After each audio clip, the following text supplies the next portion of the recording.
This is Sholo Ford's presentation of high school football on iTalk 106.7 FM and iTalk1067.com.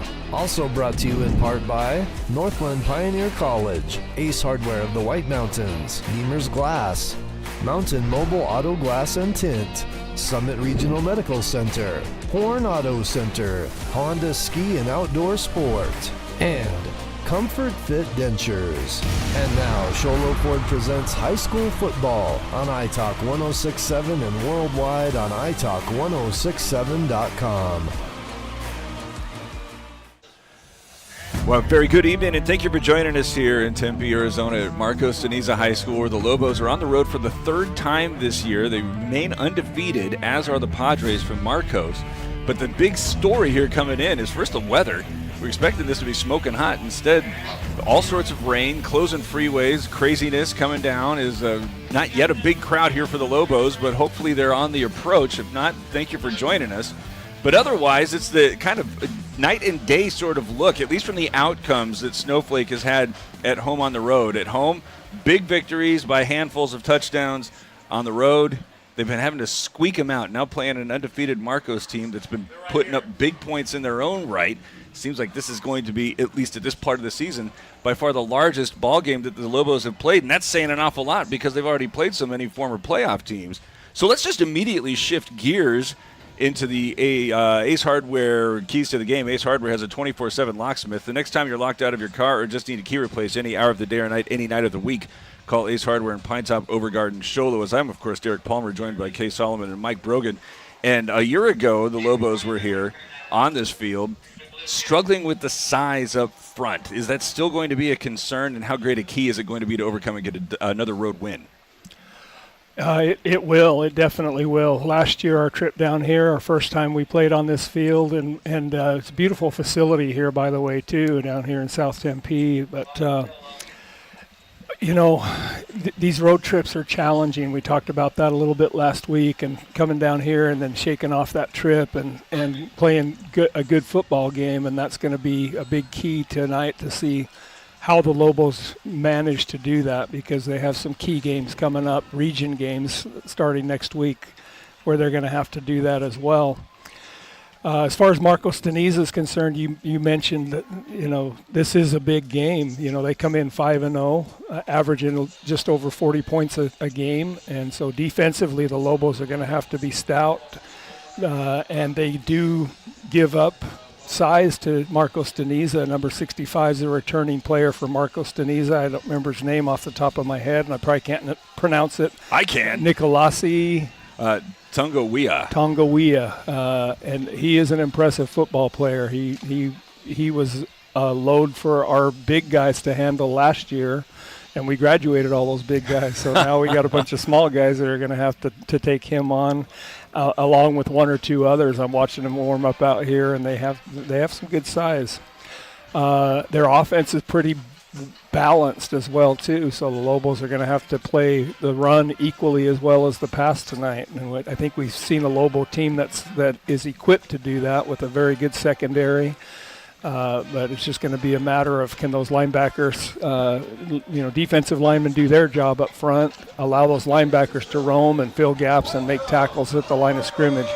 Question, though, regarding the size. As a year ago, did the Lobos have as much experience playing against big teams as they have this year? Their last 3 weeks have been against teams that have been pretty big.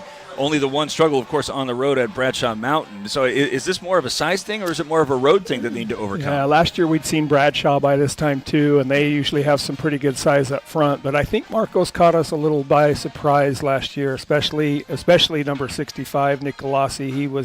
He was new to their program, but I'll give a shout out to Coach Figueroa, Marcos De Niza's head coach. He's been here for a few years. I can't remember how many, as long as I was with Snowflake in the 4A, and he's a very good coach and very driven to help this Marcos De Niza program return to. They had some glory days back in when this school was new, and they're always striving to get back to that. So good head coach, good program, and a good test for the Lobos tonight. You mentioned how Marcos has been averaging 40 points a game, but outside of the shutout at Post and Butte, given up an awful lot of points and not necessarily against a schedule that's nearly as tough as Snowflake's at this point, where we're talking about 31 against Flagstaff, 19 at Mesquite, and 28 against McClintock. How have teams been able to get in the end zone against these guys? I haven't seen a whole lot of film, so I haven't been. I can't tell you for sure what they've been successful with. But as far as Marcos's defense is concerned, they are for a Valley team. They're a pretty hard-hitting group of kids. They were physical last year, and so it's going to be a challenge for these Breaking Lobos. news. Metro Phoenix doesn't hit hard. Kay Solomon on the report. That's normally a little bit of a knock on some of the teams that we play from down here, but that was not the case with this group. Like I say, give credit to Coach Figueroa and his staff. They coach these guys right. They're good football players and good kids. We're taking a look just at the numbers. Jaden Lott is throwing for 231 yards a game. He spreads it around pretty evenly, especially with three receivers. He's got one averaging 64 and J.D. DeBose. Caden Honeyman has caught 5 passes for 55 yards. Christian Garcia is averaging 33, and then Ali Gomez, is averaging 67 yards a game. But then you look in the backfield, Christian Garcia is averaging 73 yards per game, and Demetrius Davis, 107 yards and 6 yards per carry.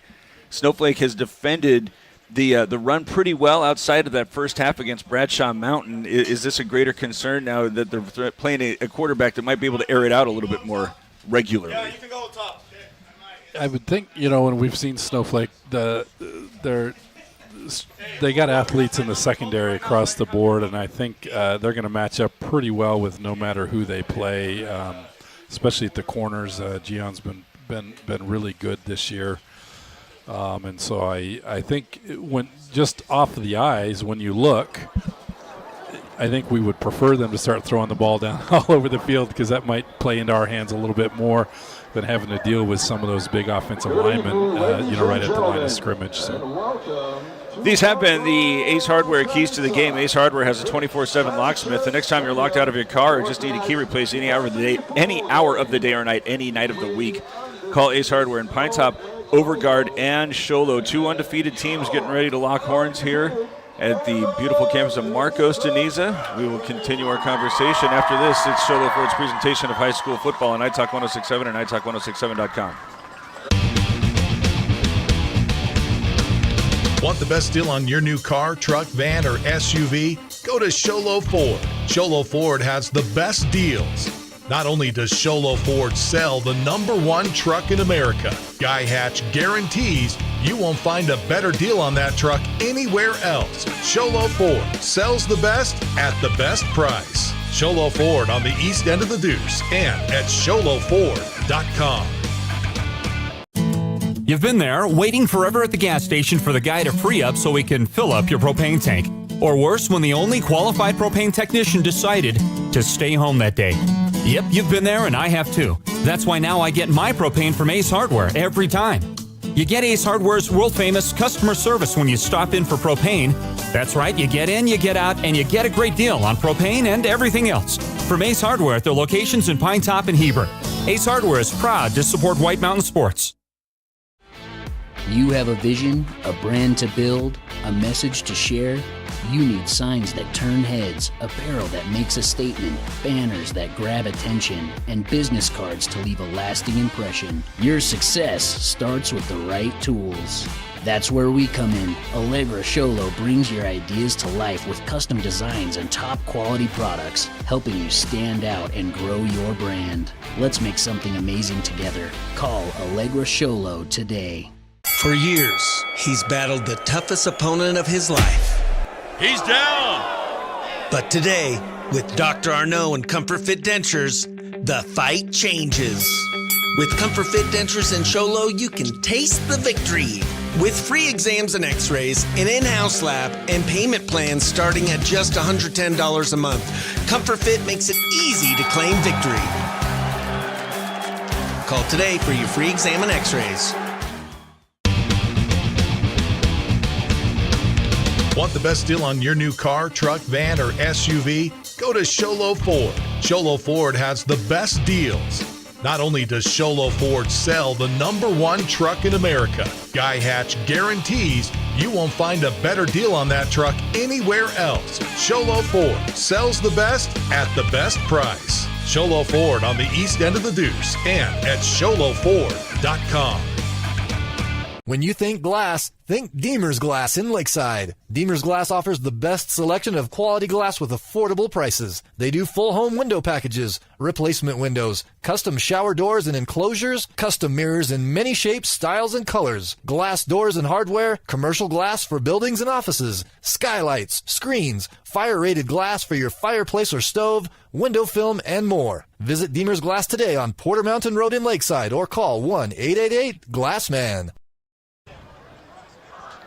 Lobos on the road for the third time this year, going to come back down the mountain next week. Post and Butte, we're hoping to have that one for you as well. But right now, all attention set on Marcos De Niza as we take a quick peek at the Summit Healthcare Regional Medical Center injury report. Summit Regional Medical Center has everything your athlete needs to get back in the game. There is one big loss that the Lobos have sustained. Who's that? Number 12, Liam Brewer. We saw him go down with a knee injury last week, and I just chatted with him on the way into the stadium here tonight, and looks like that's going to hold him out for an extended period of time, if not the rest of the season. But we wish him a speedy recovery. Hopefully we get him back soon. But interesting now at this point, reaching the halfway point of the year, playing all these really big teams, starting with ALA West Foothills. Bradshaw Mountain seemed even bigger. Catalina Foothills, not that much smaller. Only one injury thus far. That feels like a pretty big accomplishment. And a shout out to the Snowflake strength and conditioning crew, because they got these guys ready to go. Yeah, Coach Lynn Johnson, Coach Josh Rabin, they work with these guys all through the year, and we have been very fortunate with the injuries for many years now, and we do attribute a lot of that to the work that these guys put in the weight room, and they also do a lot of plyometrics and flexibility exercises along with that, and that pays off. So that the Summit Healthcare Regional Medical Center injury report. Summit Regional Medical Center has everything your athlete needs to get back in the game, as right now captains are meeting at midfield. We lost a coin toss. Oh, that hasn't First one yet. this year. So Marcos has opted to defer, and the Lobos are going to be set to receive here. Yeah, I think that's maybe the first time we'll see them take the ball first this year. First coin toss they've lost, and so we'll see the Lobo offense right off the bat. Both teams fired up. Both teams 4-0. Snowflake getting ready to take the field wearing white hats, white tops, blue pants. I'm going to say that Marcos is wearing amber. Does anybody have a better identification? So maybe more of a yellow? Yellow, goldish. Amber's good. We'll go with amber hats, amber tops, white pants, as they're going to get ready to tee it up. And the Lobos are trying to go 3-0 on the road and remain undefeated on the season. At this point, a couple of weeks away from the debut of the rankings that are going to help us get a better understanding about where everybody's going to land in the expanded playoff situation.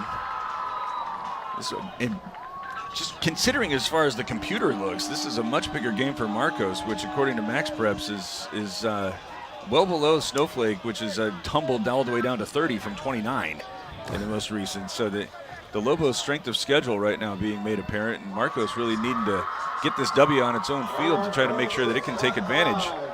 As you've already had it outlined who the Padres have played: Flagstaff, Mesquite, McClintock, Post, and Butte. Don't have many other opportunities after this to get a big win, as they're going to come after with Moon Valley, Independence, Glendale, Greenway, and Tempe. So this is a really big game for Marcos De Niza. It's now teed up. This is the Northland Pioneer College kickoff. When it's time to kick off your college education, do it at your hometown college where you pay the lowest tuition in the state. And you can pursue 4-year degrees in education and business. Expecting a short kick, 2 return men for the Lobos on either hash at the 15. Just going to say, I noticed they're set up, they're not very deep, so they've not seen much from this kicker so far.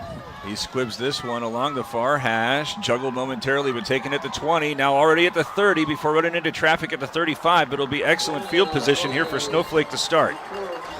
Yeah, I was seeing him warm up and kicking ground balls along the 15-yard line here, and I was wondering what he was doing, but I guess I can see now that that's going to be their kickoff strategy. But That's his MO, I guess, on kickoffs. Hey, it's safe. yeah, Out comes Leduc. He's averaging 116 yards through the air. He's rushing for another 28, but that number is again dragged down because of some of the sacks that he had taken, particularly in week 1 against Coconino, and then had a little bit of a hard time at different moments a week ago. But Green was there really to pick up the slack as he's back in the pistol. Pressure showing off the right side as there's a little bit of misdirection. Throw back to a wide open Jones. Catches that at the 35. Makes one man miss at the 40. Now he's at midfield at the far sideline. 40 and then out of bounds. Set up beautifully, throwing right into the pressure that was coming off the right side of the line. It looked like everybody was selling out for the run, and instead a huge gain on the first play for Snowflake. yeah, really great play design. All my attention was on that interior line, and I'm like, oh my goodness, they didn't get anybody blocked. But I think maybe that was a little bit more by design than we were realizing at the time. But 30 yards on the first down. Gian Jones with the catch.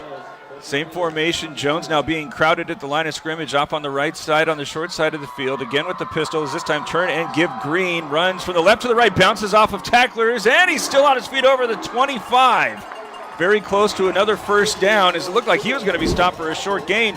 Instead he kept moving the feet and wound up indeed moving the chains with a gain of 11. Well, Mike and I both focused on that interior, and we saw Marcos did a decent job at jamming that up at the point of attack, but Brenner was able to go to the left and find a little opening and make some yards. 2 big plays now have the Lobos approaching the red zone as Green was running up as the ball was in transit. A little bit of an awkward delivery, and he's going to lose a yard as a result.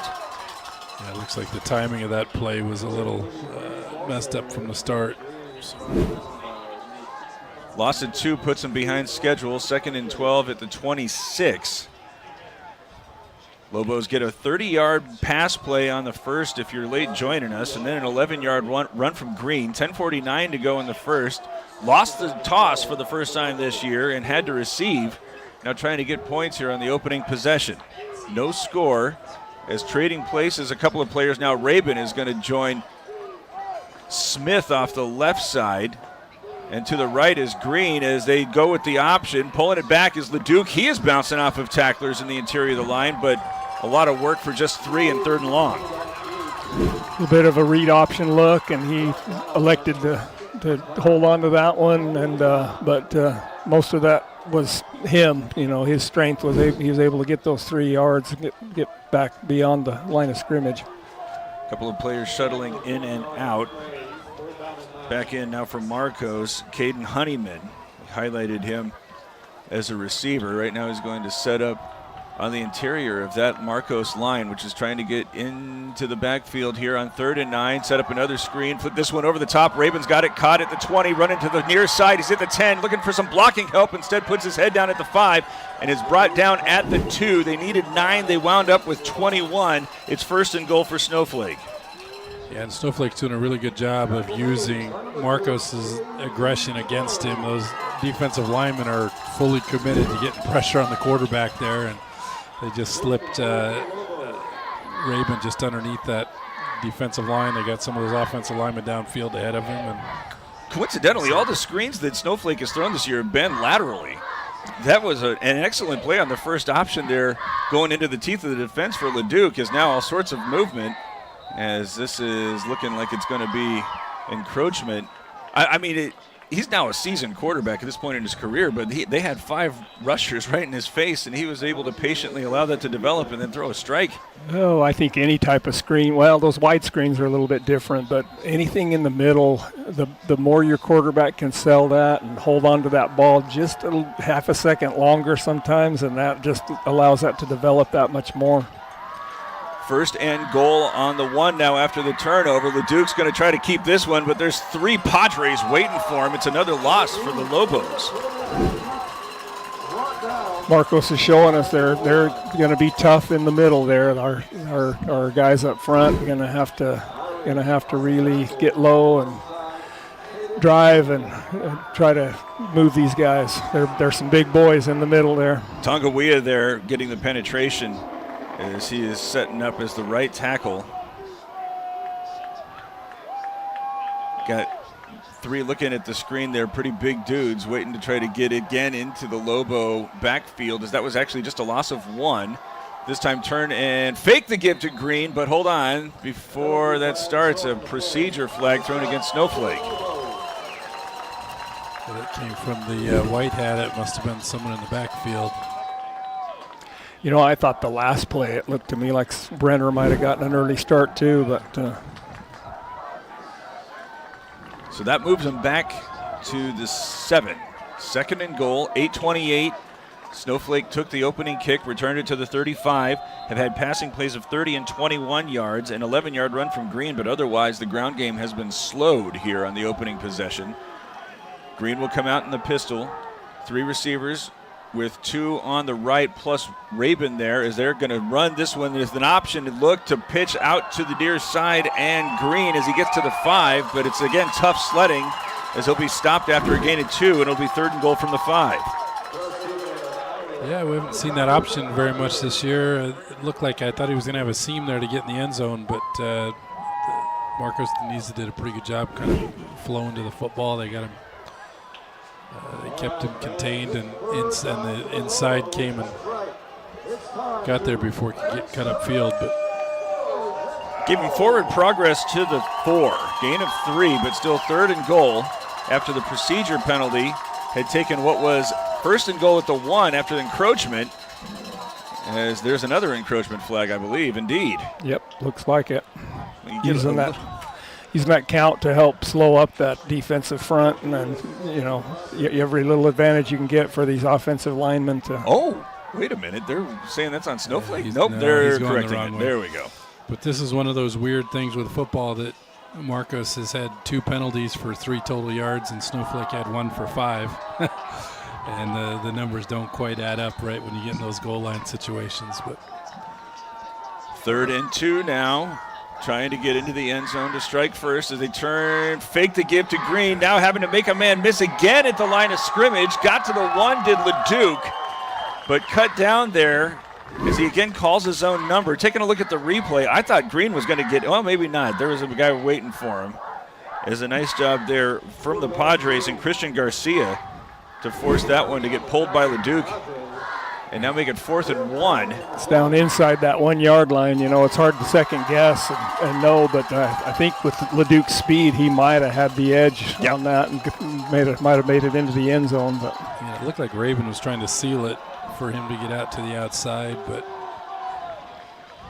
Lobos going for it here, 4th and 1 inside the 1. Again going to pull this one back with LeDuc as he is toward the goal line, but it looks like he got stopped short. Indeed he did.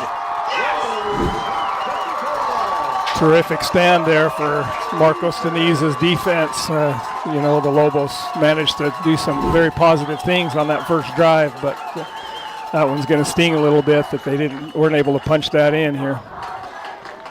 So a huge stop after Snowflake had great field position and then a 30-yard pass play on the first play from scrimmage. A series of penalties along the lines for both sides made that one a very adventurous and goal situation, but Marcos is able to get the stop, and now the Padres come out.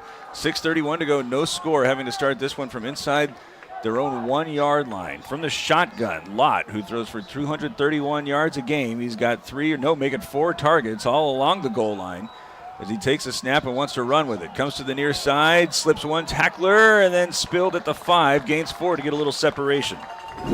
Yeah, it was wondering what they were looking at formation-wise with no running backs in their own end zone. You kind of wonder what they were looking at, but I guess that kind of makes sense with that quarterback sweep. But well blocked. Irvin King had a shot at him right close to the goal line there, but he left his feet and wasn't able quite to make the tackle. Moves it out actually 5 yards to the 6. So again going with an empty backfield. 4 receivers. now are going to do a little trading places, and into the backfield goes Demetrius Davis. Pistol formation as they turn, give to him, trying to run to the left, and he is met at the line of scrimmage and brought down immediately. Hayden Nichols. With a really good read on that, and just kind of shot through that opening and got to that running back in the backfield. So Lobos now one play away from getting it back with potentially good field position after being denied on 4th and goal from inside the 1. 5:17 to go, no score. And here comes Marcos De Niza again, spreading it out. In the backfield with Lott is again Davis. Both of them in the end zone as this drive started inside the Marcos De Niza 1 as he drops back into the end zone. Now throws this one into his zone coverage. It's going to be easily grabbed and hauled in by Gomez, giving him an awful lot of space. Just a quick comeback route from that slot receiver there, and good play call and good execution there to keep this drive going for Marcos De Niza. The ball was delivered really accurately, right on time, and it's awfully difficult to defend. Gains 10 to move the chains. 4:37 to go, no score. This started inside the 1. Now with a little bit more comfortable separation from their goal line. 2 receivers going out left. Instead, they're going to fake the give to Davis. Now running in circles back at the 5 and brought down for a huge loss is Lott. He's the freshman again. Good job getting some pressure there off this left edge, and that was a good timing for the Lobos. Loss of 12.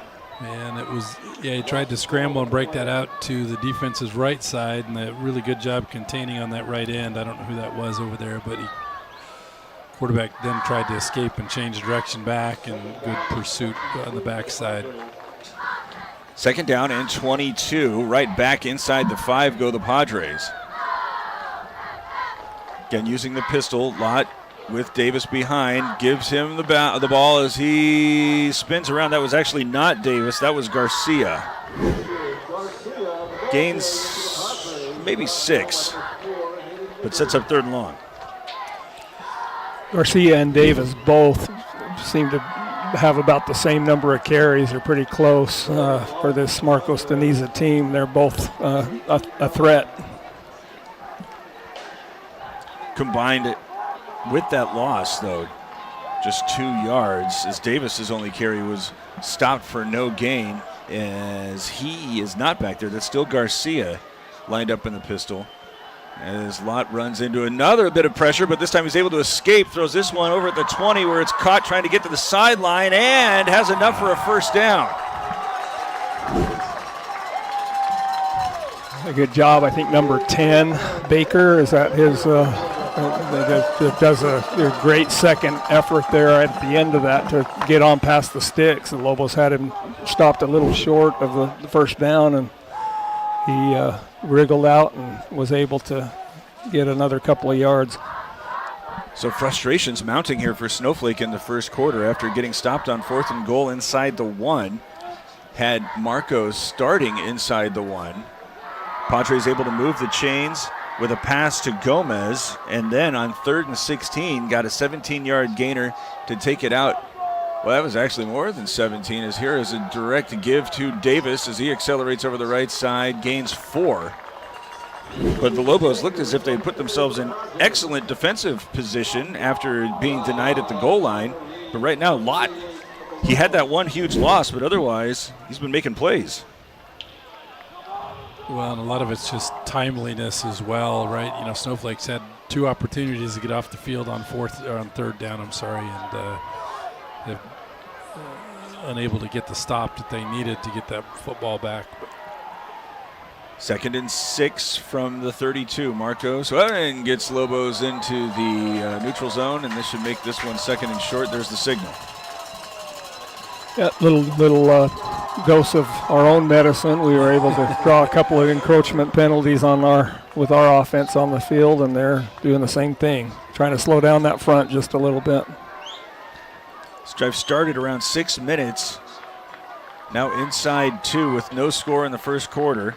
Garcia, who's been a heavily used target going in motion, instead going to come down the near side where a wide open Gomez is going to be interfered with. There's not any flags.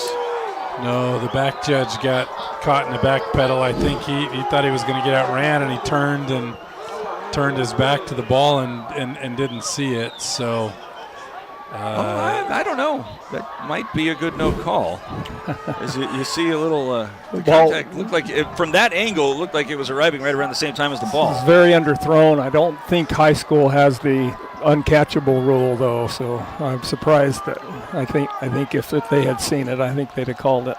3rd and 1, trying to go with Davis, but he gets stopped in the backfield for a loss of 2. Really good penetration there up front from 55, and then Olberg was able to come and finish that off. 55's Isaac Woodside, and then Olberg right there, and a good job. You mentioned Coach Brogan the 2 opportunities on 3rd down that they gave up, and then that time they rose to the occasion there, got that one done. So it's like Marcos is sending out the punt team. Yeah, you feel pretty safe thinking we're not going to get to 40 in this one. The way this first quarter's played so far, out. no. Smith and Willis back as this one's low and angling toward the Snowflake sideline, will roll over the 40. So excellent field position again for the Lobos, but talk about a series of frustrations over the first 11-plus minutes. Snowflake 1st and goal around the 2 after an encroachment flag, couldn't get points out of it, and looked as if they were setting themselves up for even better field position than this. But as you've mentioned, struggled to get off the field and now having to bring it back out from their own 39. This is roughly where they started previously. Yeah, and again, I think that false start down in the red zone down at the 1 was what really hurt that. I think they get that ball in if they get 4 shots from the 1. But LeDuc going with a slant, had by Smith, accelerating left to right over the 40, the 30, still on his feet at the 20. He's going to outrun everybody at the 10, 5, touchdown Snowflake. 61-yard score, and the Lobos strike first. The problem was that they needed more acreage in front of them, right? Get a little bit more room. I want to get another look at that. I didn't see the beginning of the replay here, but LeDuc looked like he was about to throw the bubble, and then saw that Christian was going to break inside of that, and threw a dime, put it right on him, and then Christian almost looked like he wasn't going to trust his speed for a second there. I'm glad he did. It's a Comfort Fit Dentures touchdown, 61 yards on the first play from scrimmage to start that series, 6-0. The Lobos have the lead as McCoy Norton out to try and make it 7. There's more pressure coming from both ends, but he's able to punch it in with 34 seconds to go. The Lobos now lead 7-0. It's Sholo Ford's presentation of high school football on iTalk 1067 and iTalk1067.com. Want to go fishing? Head to Honda Ski and Outdoor Sport. They have fishing supplies, outdoor fishing attire, and fishing gear. Plus all kinds of bait including live worms, flies, and lures. The staff are experienced anglers, and they can advise you on what you need, where to go, and what type of bait the fish are biting on. Plus, pick up your fishing, camping, and boat permits. When you think fishing, think Honda Ski and Outdoor Sport. Located on Highway 260, 1 mile before the casino. Welcome to Horn Auto Center. I'm Rochelle, and we are the Chevy GMC Cadillac store that saves you more. The 2026 vehicles are here. Come check out our great deals on new Chevy, GMC, and Cadillac. We have tons of Chevy Trax and Chevy Trailblazers and lots of pretty colors. $2,500 off makes them all priced under $30,000. Come in and see us. We are Horn Auto Center, the Chevy, Cadillac, and GMC store that saves you more. Northland Pioneer College kickoff goes into the end zone. When it's time to kick off your college education, do so at NPC. We pay the lowest tuition in the state. Your hometown school is going to offer you a chance to get 4-year degrees in education and business. After the Lobos couldn't get it in from 1st and goal inside the 2.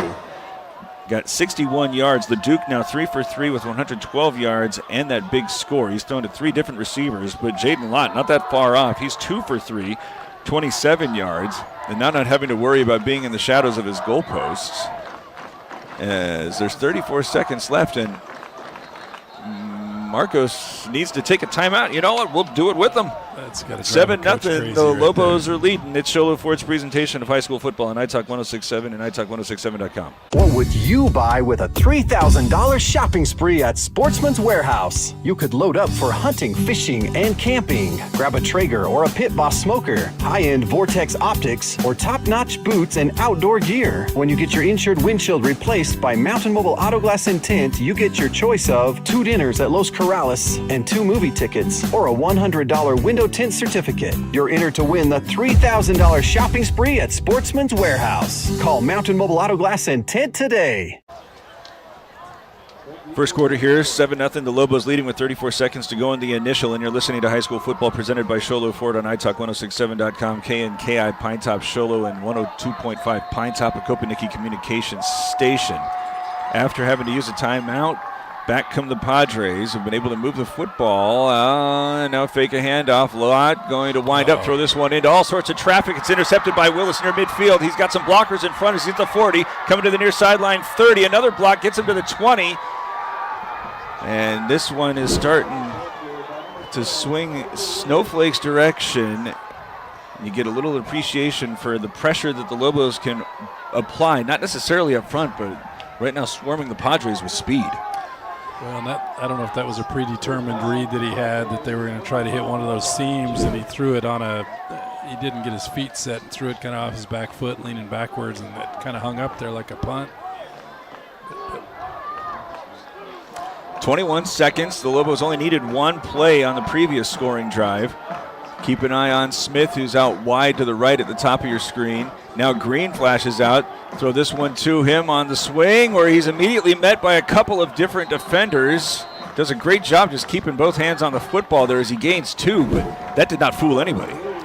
You know, a good play design and good thought, and a great ball by Leduc to put that right in front of him where he could catch that. Just a little bit more blocking on those 2 edge defenders there, and Green would have been able to make a little bit more out of that.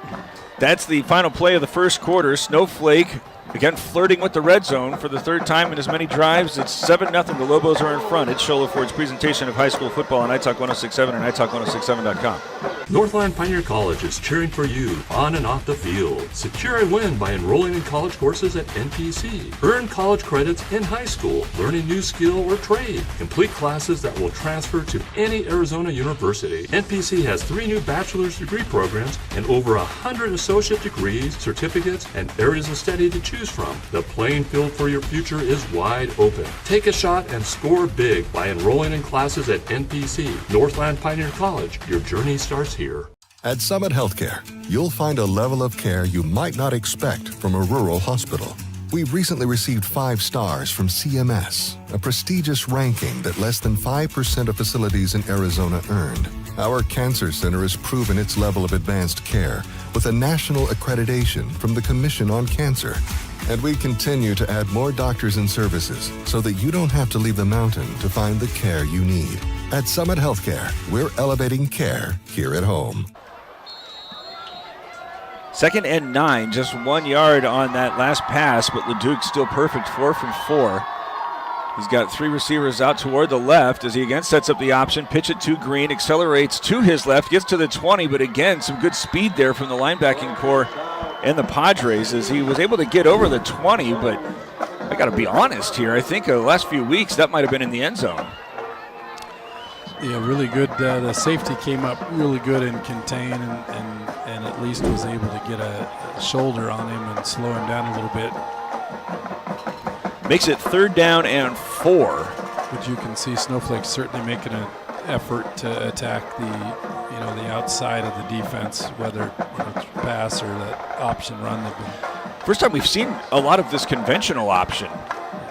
Is this more of an attribution toward Leduc's ability to run as he wants to do it this time? Designed run as he gets the 1st down. He's still on his feet at the 10 over the far sideline, and he runs over a Padre to get into the end zone for the score.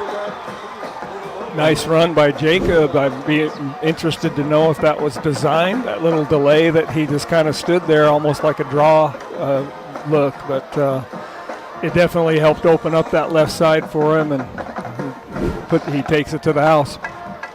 Comfort Fit Dentures touchdown. as an introduction, I believe that was Honeyman who was trying to deny him at the goal line.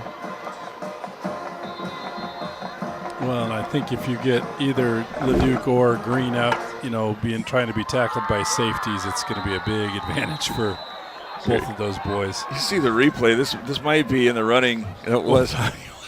It was a little bit of a Deemer's glass shattering hit of the game thus far. And again, we're having the conversation with one of the Lobos offensive players. Yeah, they're going to run their offense back in. Now they got it to the 1 again, huh? There's another encroachment flag against Marcos De Niza. So 13-0, and the Lobos looking to try to make it 15.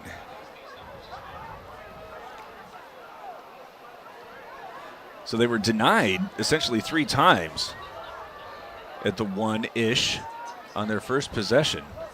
Yeah, maybe looking for redemption for that stop down on the other end zone, or maybe 65 came across with a little attitude there. He's showing some frustration. Maybe this is a chance to give to Green as he is able to take a tackler over the goal line, and the 2-point conversion is successful.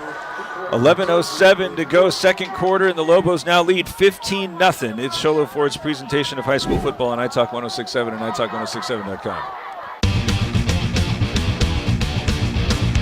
Want the best deal on your new car, truck, van, or SUV? Go to Show Low Ford. Show Low Ford has the best deals. Not only does Show Low Ford sell the #1 truck in America, Guy Hatch guarantees you won't find a better deal on that truck anywhere else. Show Low Ford sells the best at the best price. Show Low Ford on the east end of the Deuce and at showlowford.com. 15-0, the Lobos leading. And Coach Solomon, you're recognizing potential frustration here from Tongawea. Yeah, he's a big team leader, and you see him come across on that hard count on the PAT and not show a whole lot of remorse for it. And so I think that might have had something to do with Coach Reddick's choice to go for 2 there. And you can see his body language here. He's about 5 yards too deep where he's supposed to be lined up on this kickoff, hands on hip. I think you're exactly right, Coach. You can see he is a mountain of a young man, though. Big guy. Of course, they are asking him to play offense, defense, and that one had some weird spin taken by an up man. I believe that is Honeywell, as he's able to accelerate to the 35. That was not Honeywell. That was J.D. DeBose. Yeah, a short kick from Norton there, put it right out in the middle of the field. So this is probably about as good a field position as Marcos has seen so far tonight. Yeah. Looking to take advantage as they're trailing 15-0. Did a great job moving the ball away from the goal line on the first possession, but then the Lobos just needed one pitch and catch to get in the end zone to strike first, and then the ensuing play after the kickoff was intercepted by Willis. Good return, set up the second touchdown. So this is a big series here for the Padre offense, as Lott now 2 for 4 with that interception. Going to turn and give Garcia, trying to get to the right side, and he stays on his feet and then tackled forward over the 30 for a gain of 7. Yeah, nice just off tackle run there. It looks like Snowflake had that kind of stopped, for a couple of yards, but he kept his feet going. And like I said, I guess you always can pick, as long as you fall forward, you're always going to pick up another 2 or 3 yards. Second down and 3. Be interesting to see how heavily they lean on these capable ball carriers here, with Lott looking to try to get things settled. But as soon as I say that, they come out with 5 spread out wide. Empty backfield for Lott. Now all sorts of movement. As now Garcia's back in the pistol. Turn, give to him, wants to come to the near side. Tries to duck underneath a series of tacklers, but fights his way forward maybe for a yard. Sets up 3rd and short. Yeah, and I was watching Hayden Nichols on that play that whole time, because they ran that play, I think was their second run play of their first drive, and they bring in that motion, those 2 guys over, and then they try to run right in behind him, and Hayden again. I think they were well prepared, and he knew exactly where that ball was going and got there pretty quick. Big play here, as it's 15-0, 9:40 to go in the second quarter. And Marcos trying to keep Snowflake's offense off the field at this point.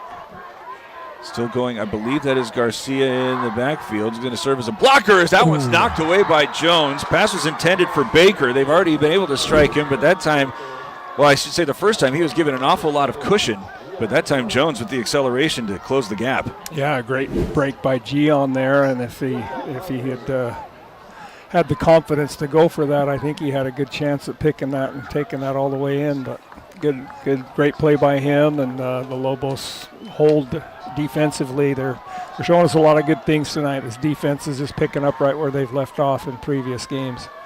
A couple of first downs on that first series, and then nothing since. Is back out to punt with two dangerous return men waiting. This one more conventional, high along the near hash. Smith takes this one, makes the first man miss, now starts retreating as he moves from the right to the left, approaches the 30, and then eventually the coverage is able to track him down. Well, did I say that too soon? He was still on his feet, though, not gaining any more yardage. Almost had one of those feelings of blow the whistle. Yeah, I think they're trying to strip that ball out. It looked to me like he had a couple of guys reaching in, grabbing at it. So, yeah, great job by that offense or that defense. They're doing a good job, and like Coach Brogan mentioned, very well prepared, I think, for what Marcos is going to try to do with them tonight. Oh, he almost lost it there. You're looking at the replay. Well, we get the ball back here. If we score, I'm going to have to repent for saying no one's going to get to 40 because we might well be on the way. Willis in motion, gets the toss, starts to turn the corner over the 30, and again, great pursuit there from Marcos. This might be the fastest defense that Snowflake has faced yet. Still was able to turn that upfield and gain 5 or 6, but last week that looked like that was probably going to go for an awful lot more. There's a lot of swarming Padres. They do have some speed on the back end of this defense with some of these players. I'm impressed with Coach Figueroa's team. I would expect them to be in the mix when the 4A playoffs roll around this year. Coincidentally, that would be scored as a pass. So LeDuc now 5 for 5, 119 yards, and he's thrown to 5 different receivers. Sets it up here with Rabin in motion behind the line. Got single coverage out on the near side. Fake the handoff Green. Pump fake now looking back over the middle where Jones has some separation. The ball holds up a little bit, but he's able to run underneath it and then get away from the tackler. Caught at the 25 into the end zone for the score. Well, that flag came out after the ball was caught. I would be really interested. It must be a hit on Jacob late because like I saw the catch and then my head came back to the flag and I'm like, oh golly. No, nobody got him. We're looking at the replay. Yeah. That turns out to be a great throw and catch and Comfort Fit Dentures touchdown for Jones. Did they announce the flag? Yeah, it was a personal foul. Personal foul on Marcos, so the touchdown will stand. And I think, Coach, you hit on it earlier that you can see the frustration building and men standing up at the snap and looked like someone just kind of ran into the middle of the line just frustratingly and that play kind of looked discombobulated all the way through, but they cleared that whole middle of the field for Gian and just play one-on-one.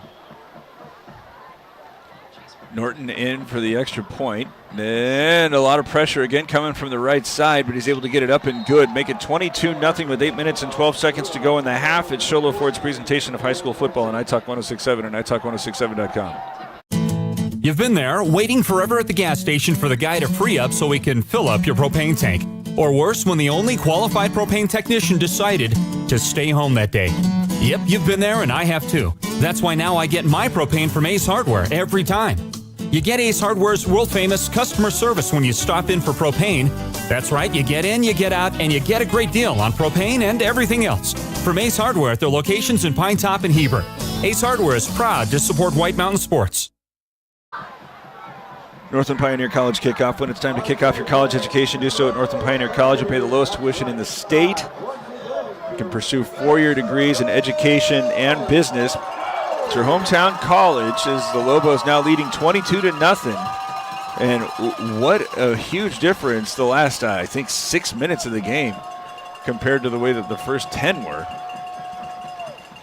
As Norton had a low kick that looked like it was moving. Oh, we forgot about the penalty flag.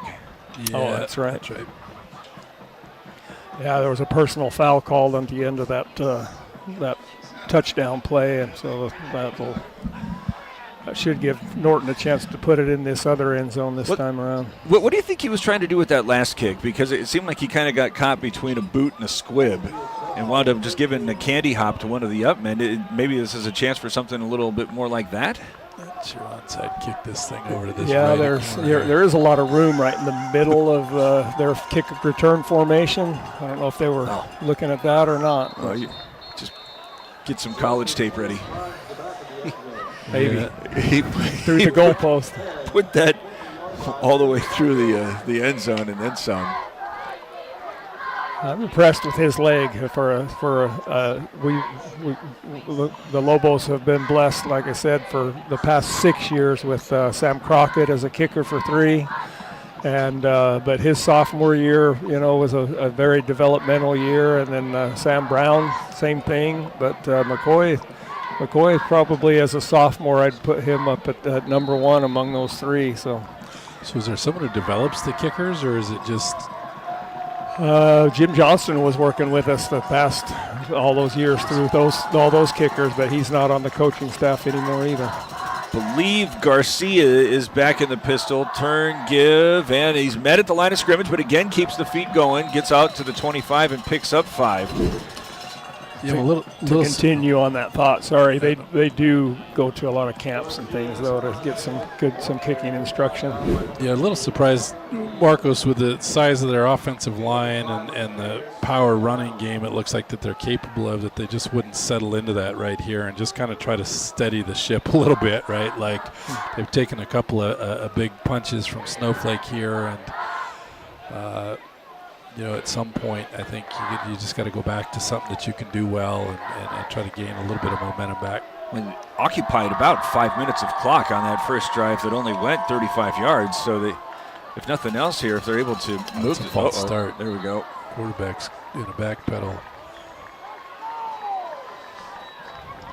Yep, I would agree with that, and their defense has been on the field a couple of times now and hasn't had a good outcome. They need a chance to reset, and so if Marcos can put together a drive here, and especially put points on the board, it keeps this game within reach.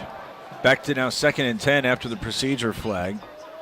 Man going in motion right to left. He was flirting with a false start as it's thrown into Honey. Who is that? Honeyman, as he's able to catch that out 12 yards for a first down. Just a good little out route there, and a well thrown ball. You can see how this Marcos team, the stats show a pretty balanced attack, and they're showing that to us here. They're effective both running and throwing the ball. 7 minutes to go in the half, 22-0. The Padres trail. Move that one out to the 32. Still with 3 receivers, 2 going to the right, and back in the pistol. Garcia again coming in motion to the near side as this time give to Garcia. He is again met at the line, but this time the Lobos a little bit better at bringing him down. He only gains 2. Yeah, and I've been impressed so far. Marcos is, high school, you get a lot of deep balls and then some throws at the line of scrimmage, but they seem to be a little more apt at those intermediate routes. They've hit 2 or 3 balls, which I think, Snowflake zone, that's kind of where you got to attack them in that kind of 8 to 12 yard range and behind the linebackers in front of the DBs. But it's really tight pistol. There's only 2 yards separating Garcia and Lott, as this time dropping back, wanted to go over the middle, and it's again intercepted, this time with Jones as he accelerates to the far sideline and will eventually be spun down by Honeyman. Well, I think that shows you why a lot of high school coaches are afraid to throw in the middle of the field. If you got a quarterback that's going to put the ball on the money, that's great. If he misses by just a little bit, then you've got safeties and corners sitting back behind there, and Gion's the beneficiary of a poorly aimed throw there. Let me correct myself. That was actually DeBose there making the touchdown-saving tackle, as I think that was the man to beat. The Lobos with excellent field position again, deep in Marcos territory. Turn and give Green. He's surrounded. Somehow manages to almost get back to the line of scrimmage. There are 4 tacklers waiting for him in the backfield. Yeah, that Lobo line a little overpowered on the point of attack, and no cutback lane for Brenner that time. So that's not the first down play they had drawn up. 5:38 to go after the second turnover that the Lobos had forced. 22-0 they lead. Trying to get further extension here as they know they're going to have to kick it off to start the second half. Again from the pistol, fake the look at Green, come back where it's had by Bryant. He's able to make the first man miss, but again having a hard time getting back to the line of scrimmage, and again give all the credit to the speed that Marcos has on defense. Yeah, he did a good job making those first two guys miss, but I think that that throw was about 5 yards in the backfield, and Marcos did a good job kind of filling and getting out there before anything substantial could develop. LeDuc now a perfect 7 for 7, 2 touchdowns that have combined for 131 yards. He has 190 here on the evening. 3rd and 12 with the clock under 5 minutes to go from the Marcos De Niza 32. Green swings out of the backfield, again trying to flip this one back where Willis didn't have an awful lot. He had 3 blockers there on one hat, but there seemed as if there were 2 other lurking. I don't know if he was going to be able to make a lot happen with it, but yeah, that pass hung up there and took just an extra little bit to get to Willis, and so he took his eyes off that right at the wrong time, and that didn't make the catch. Again, I think you're right though. Who knows if what he was going to get out of that, but. If nothing else, it just proves that the broadcaster jinx is in full effect. Talk about how LeDuc hadn't missed, and there was the first drop, and not necessarily his fault, but timeout taken here with 4:41 to go in the second quarter. 22-0. Snowflake leads at Marcos De Niza. It's Sholo Ford's presentation of high school football on iTalk 106.7 and iTalk1067.com. You have a vision, a brand to build, a message to share. You need signs that turn heads, apparel that makes a statement, banners that grab attention, and business cards to leave a lasting impression. Your success starts with the right tools. That's where we come in. Allegra Sholo brings your ideas to life with custom designs and top quality products, helping you stand out and grow your brand. Let's make something amazing together. Call Allegra Sholo today. Going to bring out Norton for what would be a 49-yard field goal.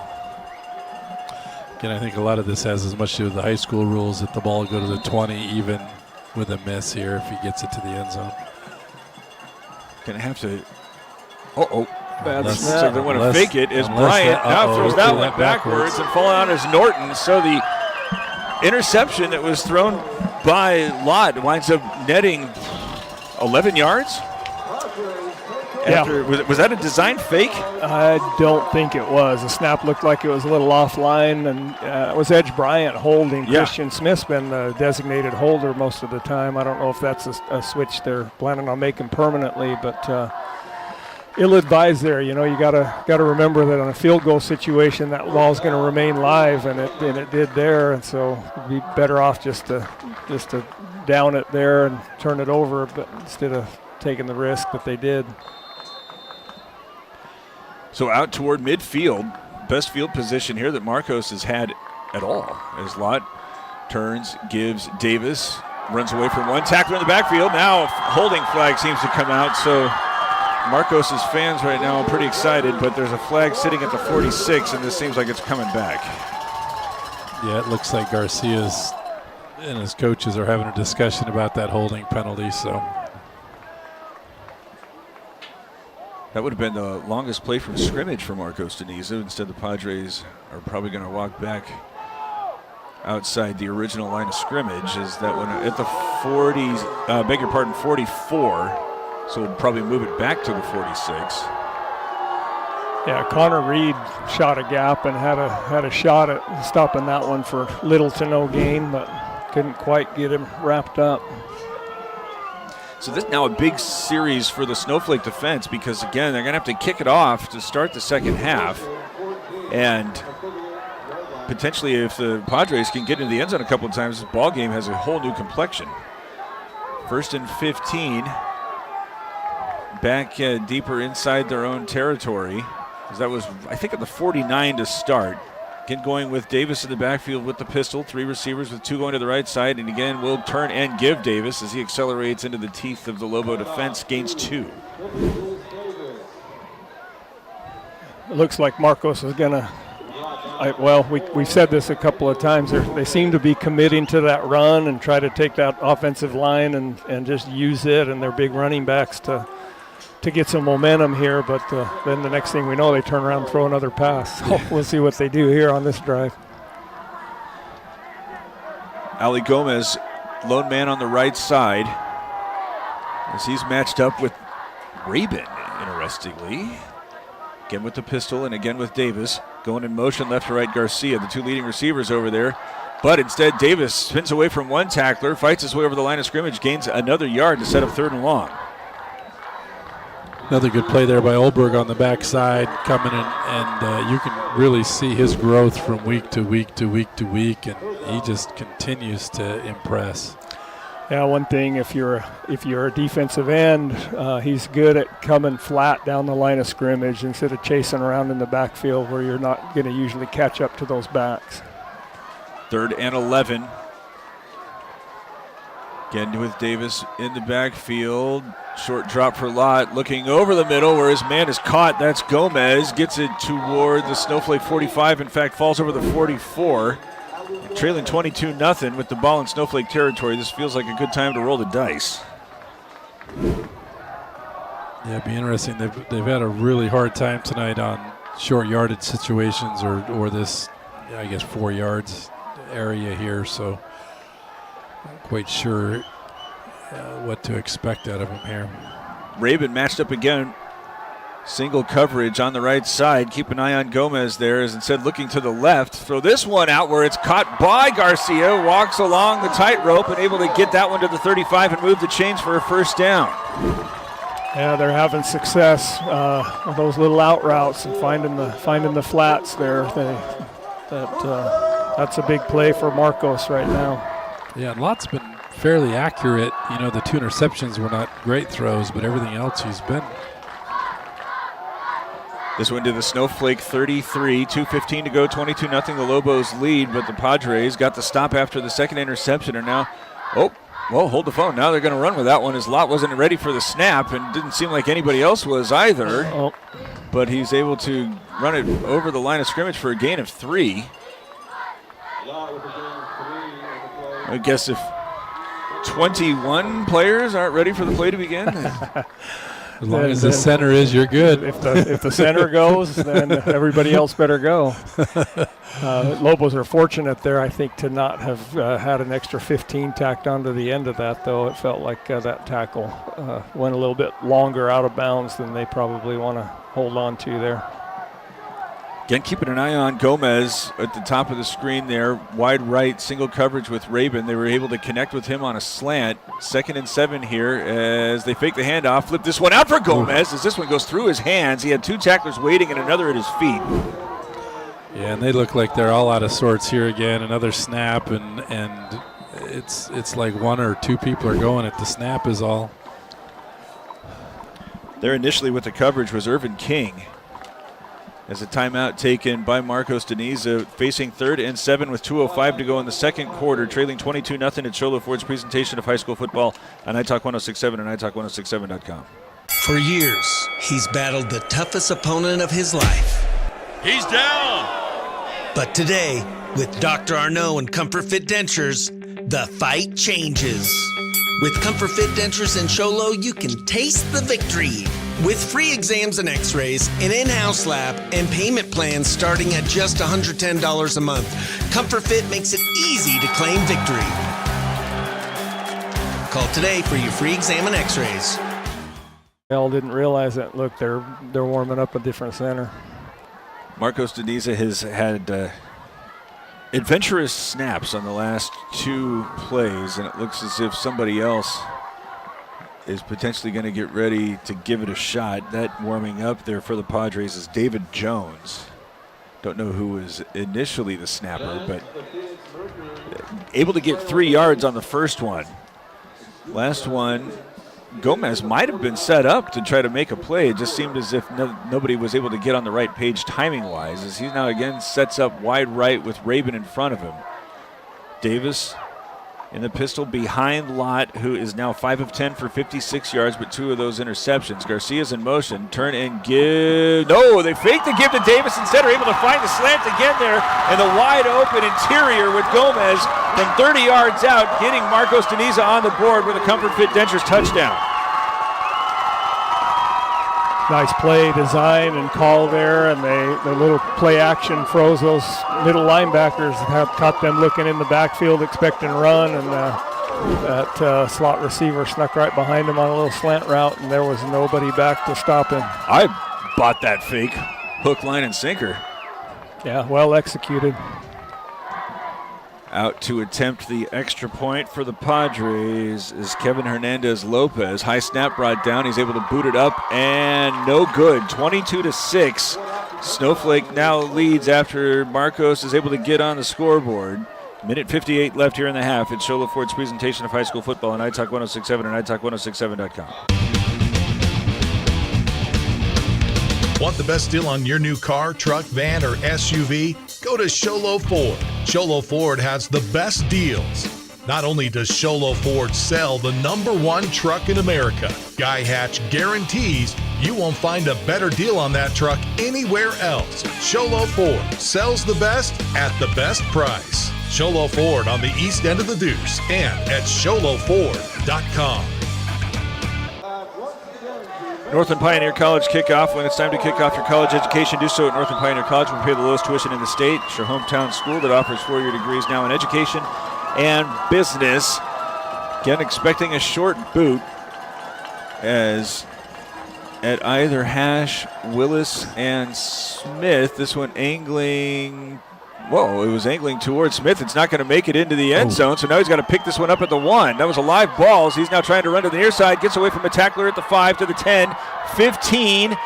Marcos's fans want a blocking infraction thrown at the 10. Instead, Smith is able to use his quick feet to get it out to the 21, which is roughly where he thought it was going to be when the ball was rolling away from him. It just died right in front of the goal line.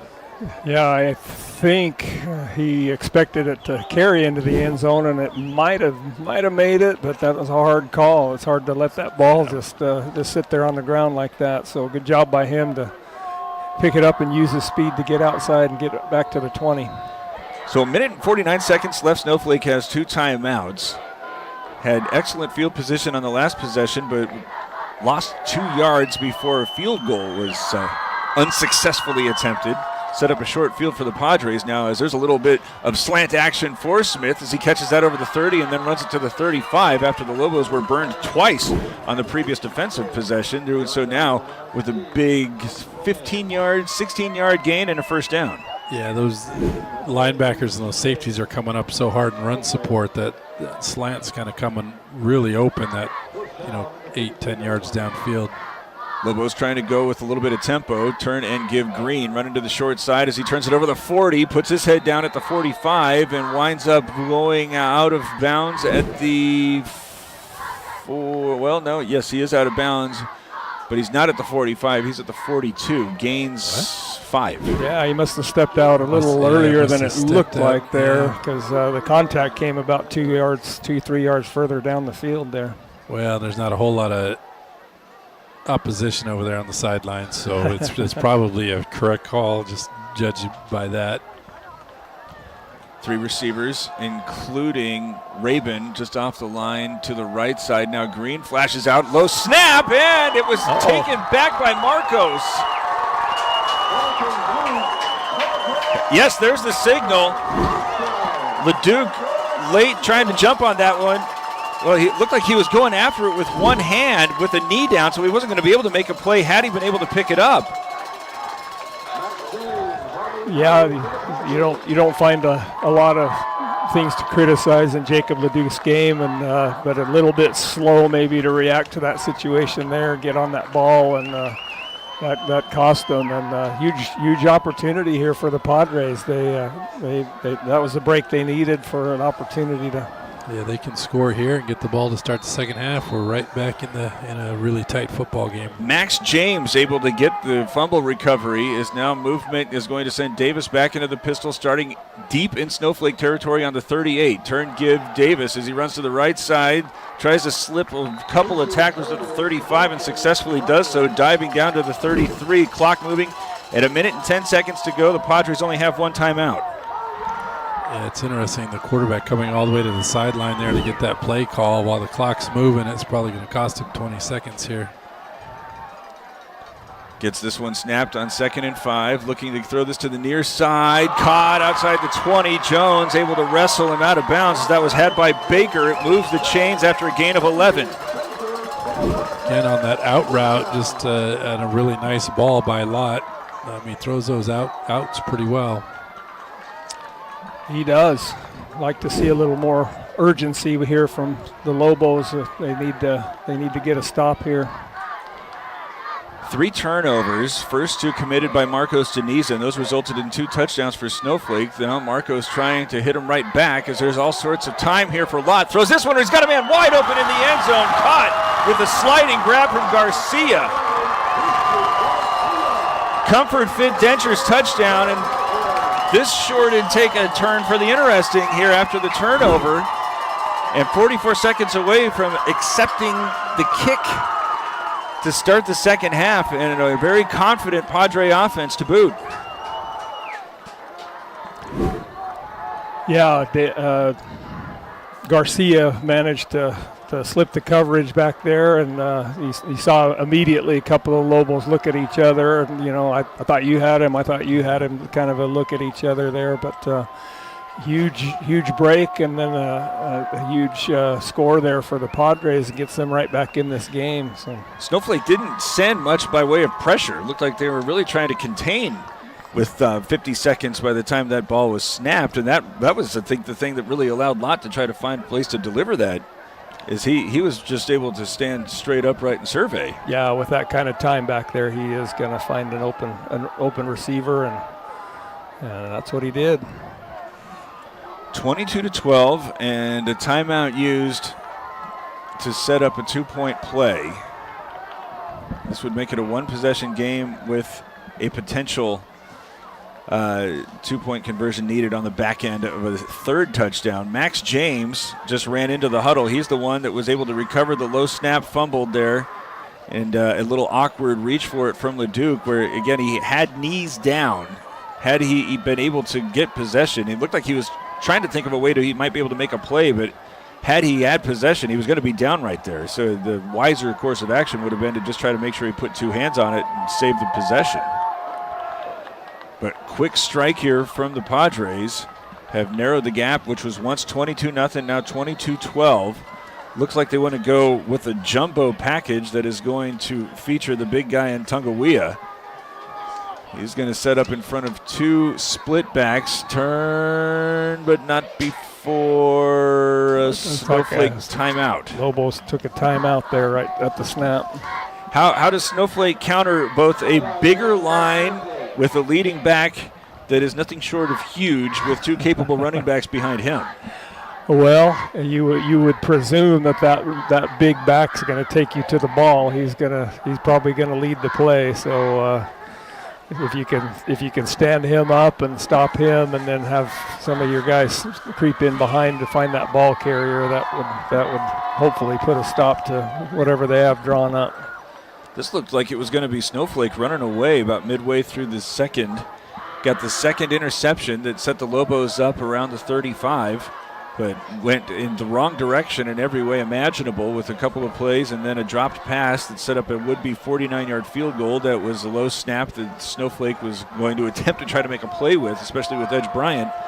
Set up a short field that Marcos De Niza was able to take advantage of, and then a fumble. Has taken a 3-possession and a comfortable 3-possession lead, potentially down to 1. Does not look like they're going with the same formation. Now something a little bit more customary. And again, Gomez up on the right side with Davis joining him. An empty backfield for Lott, who looks to run, tries to split 2 tacklers, and then gets stopped at the line of scrimmage. So a 10-point game it will remain. The Lobos will have 44 seconds and 1 timeout to try to recover some of the momentum going into the locker room.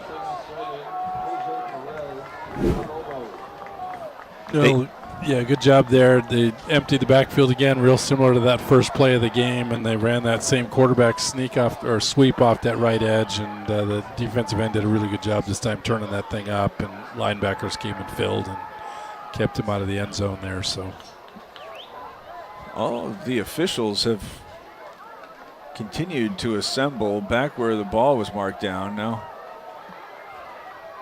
are bringing it out to the 40 with a long run. I don't know if they were drawing straws to see who's going to have to take that 60 yards upfield. Yeah, that's certainly not the two older guys. Northland Pioneer College kickoff. When it's time to kick off your college education, do so at Northland Pioneer College. Pay the lowest tuition in the state. Pursue a 4-year degree in education and business. As the Lobos now staggering the potential return a little bit, as Willis is going to be back of the 15. Approach this one and squib it right. Oh, that's a fumble there and dove upon. As I don't know who initially made contact with it. It was Bryant. Edge Bryant first, and did a good job. Just looking like a shortstop there, keeping it in front of him, and then his teammate came back and fell on that. Good field position here. And quick score before we go into halftime. Thatcher's leading Push Ridge 7-0 in the second quarter. Be interested to see if Snowflake's had some success attacking the middle of the defense there, as far as with some slants and that long post route by Jones. Pocket move to the left now as pressure was coming from behind. Throw this one into traffic, where trying to go back and get that, but denying him the possibility was excellent defense from Baker. Yeah, and again, you're going to have I see some coaches over there, in fact, yelling and looking for a little bit of pass interference maybe, but high school rules are a little bit different on those. You don't have to turn and play the ball, and the cornerback didn't and had good position there on that. So that's a good play by Marcos De Niza to prevent that completion. 35 seconds to go. The Lobos took a shot deep. Probably need to get another 30 yards to really make it a comfortable field goal try, as now Leduc has a seam that he can run through, picks up a block to get to the 40, the 50. He's still on his feet at the 40, and then finally brought down. No, loses the football, and Marcos thinks that it's recovered another one. Boy, it sure looks like they had him marked down, that official coming in off the edge. Well, coming out of the scrum looks to be Leduc. All the Padres are insisting that they had recovered a fumble. Now we're watching after the big run from Leduc. Now it looks like they're going to go ahead and get ready to play defense. Boy, he's really waving that thing around. As you see the ball come free, he was not down, but I think that he did fall on it. Now the officials have huddled up. Yeah, it will be Snowflake football, but here's a different angle.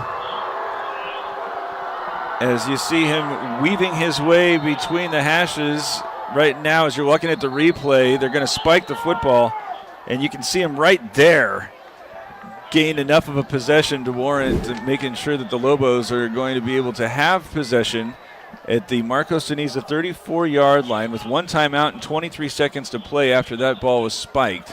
They got a flag down, and I'm wondering if the Padres were in the neutral zone.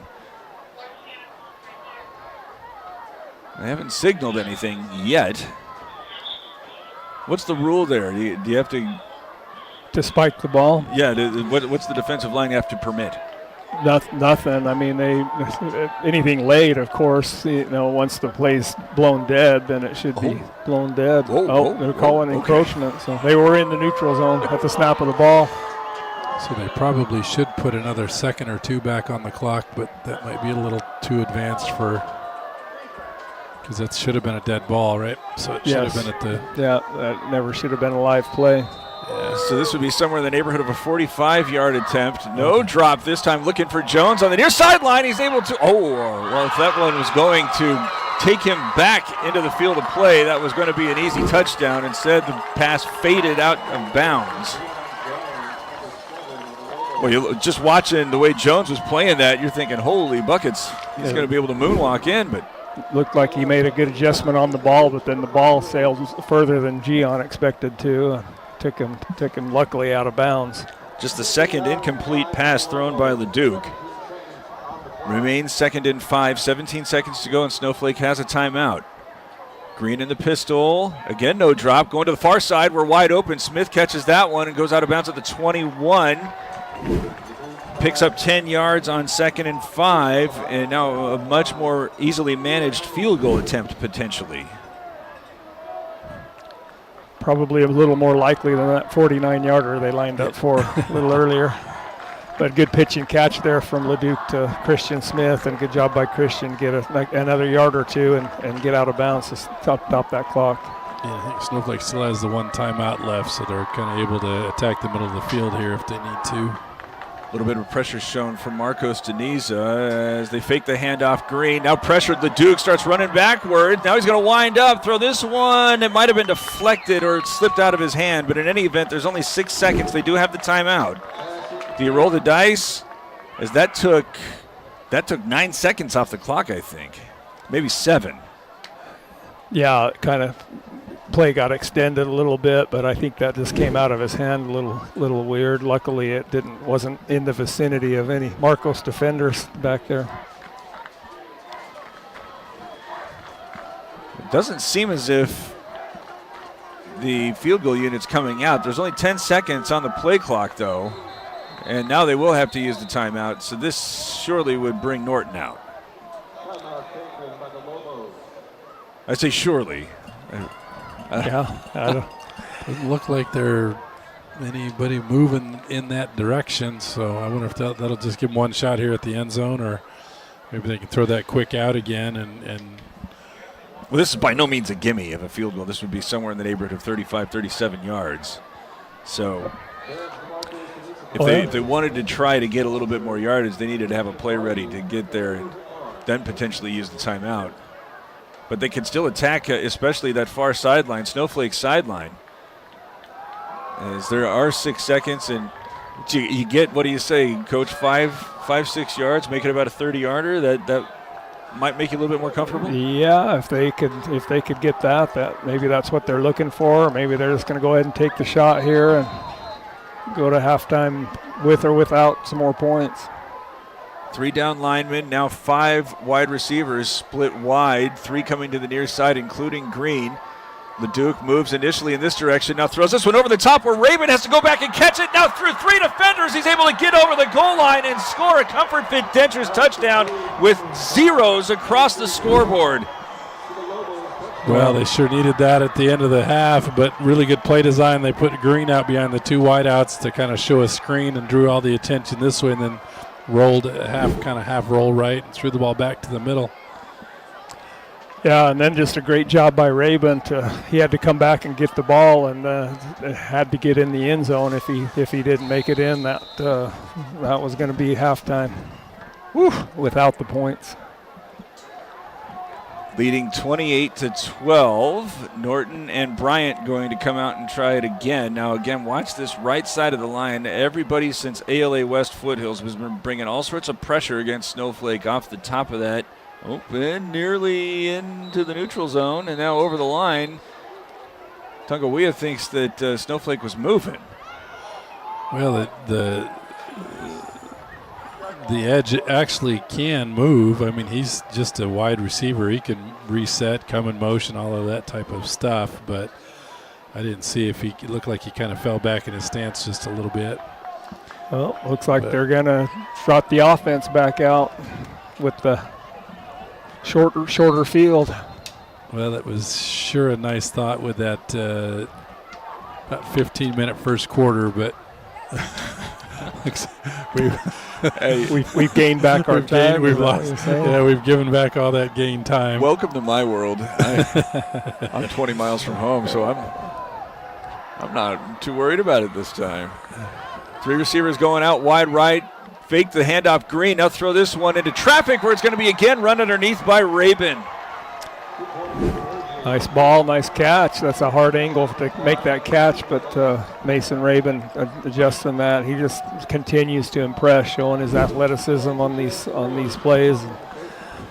Boy, 30-12 sure feels better than 22-12 going into the half. The second quarter went sideways. You got that right. As the Lobos lead 30-12, and we will start the Honda Ski and Outdoor Sports Store halftime show after this with Snowflake extending the lead at a 44-second drive to get into the end zone and take it 30-12 to intermission. It's Sholo Ford's presentation of high school football on iTalk 106.7 and iTalk106.7.com.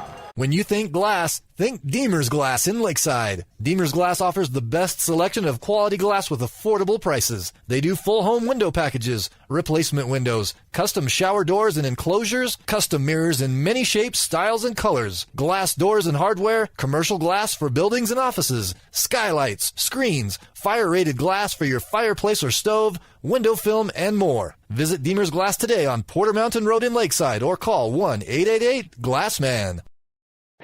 Want to go fishing? Head to Honda Ski and Outdoor Sport. They have fishing supplies, outdoor fishing attire, and fishing gear. Plus all kinds of bait including live worms, flies, and lures. The staff are experienced anglers and they can advise you on what you need, where to go, and what type of bait the fish are biting on. Plus, pick up your fishing, camping, and boat permits.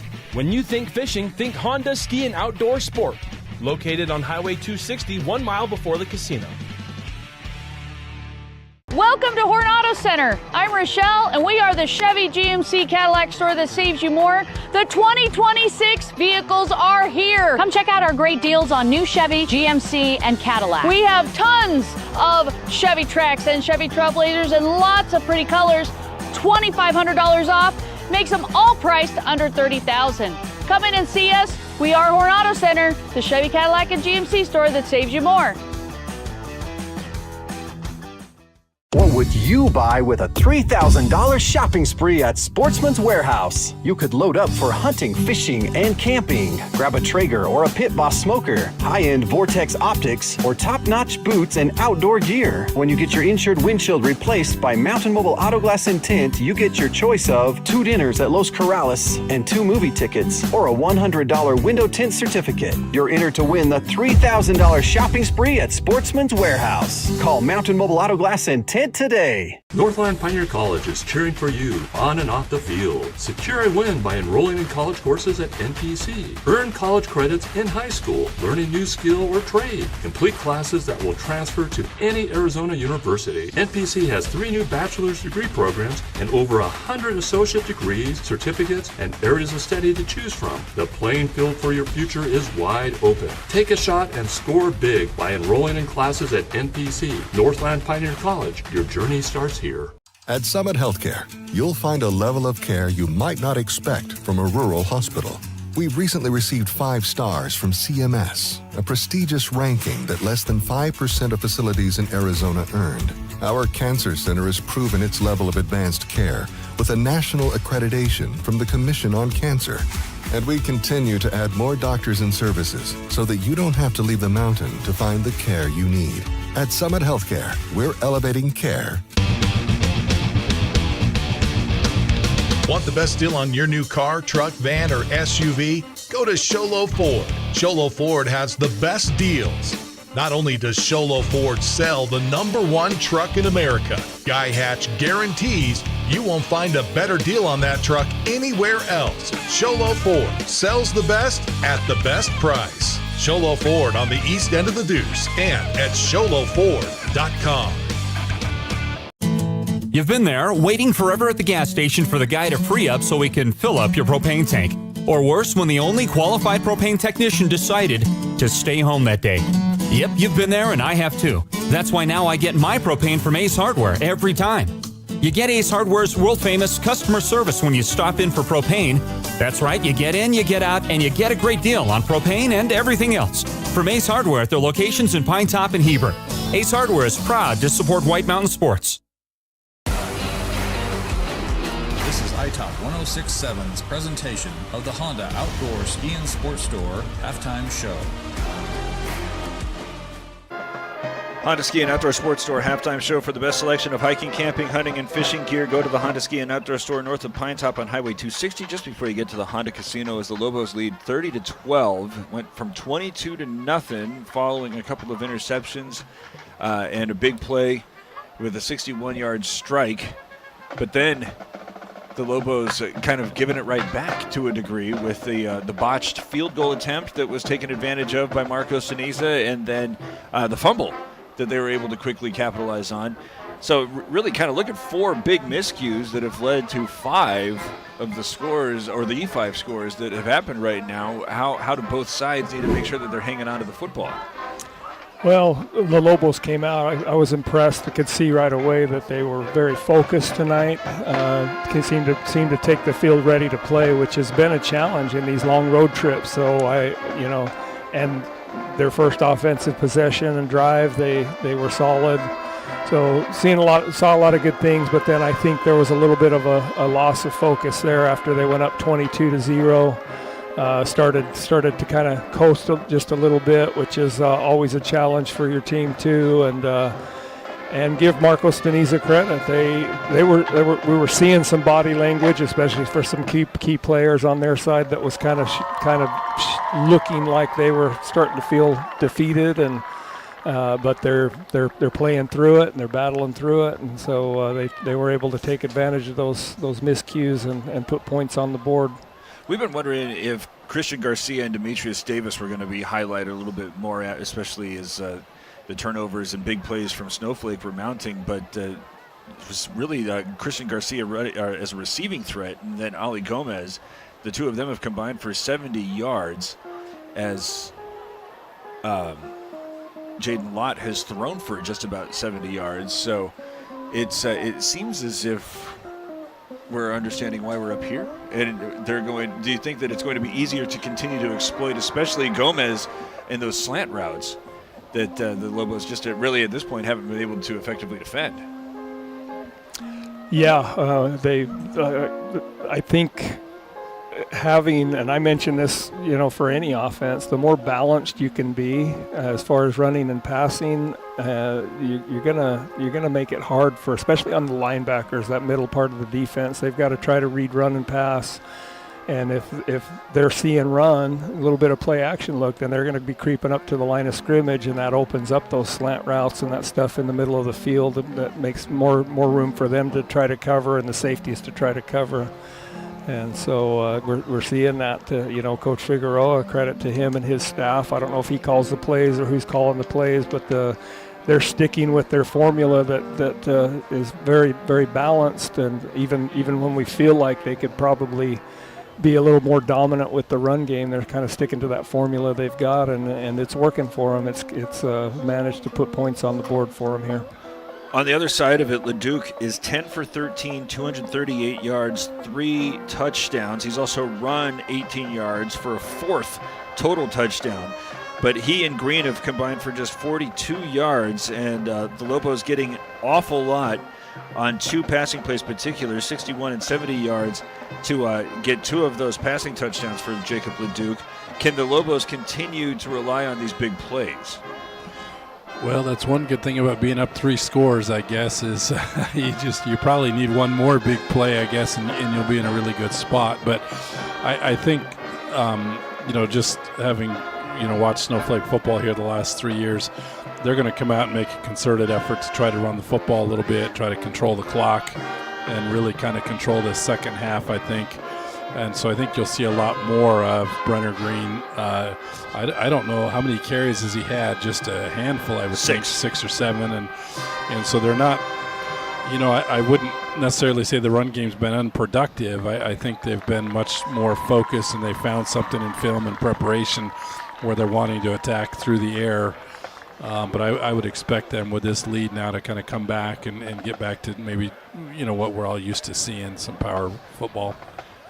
30-12 at halftime, as this continues to be the Honda Ski and Outdoor Sports Store halftime show for the best selection of hiking, camping, hunting, and fishing gear. Go to the Honda Ski and Outdoor Store north of Pine Top on Highway 260, just before you get to the Honda Casino. We'll continue it after this. It's Sholo Ford's presentation of high school football on iTalk 106.7 and iTalk1067.com. You have a vision, a brand to build, a message to share. You need signs that turn heads, apparel that makes a statement, banners that grab attention, and business cards to leave a lasting impression. Your success starts with the right tools. That's where we come in. Allegra Sholo brings your ideas to life with custom designs and top quality products, helping you stand out and grow your brand. Let's make something amazing together. Call Allegra Sholo today. For years, he's battled the toughest opponent of his life. He's down. But today, with Dr. Arnaud and Comfort Fit Dentures, the fight changes. With Comfort Fit Dentures and Sholo, you can taste the victory. With free exams and x-rays, an in-house lab, and payment plans starting at just $110 a month, Comfort Fit makes it easy to claim victory. Call today for your free exam and x-rays. Want the best deal on your new car, truck, van, or SUV? Go to Sholo Ford. Sholo Ford has the best deals.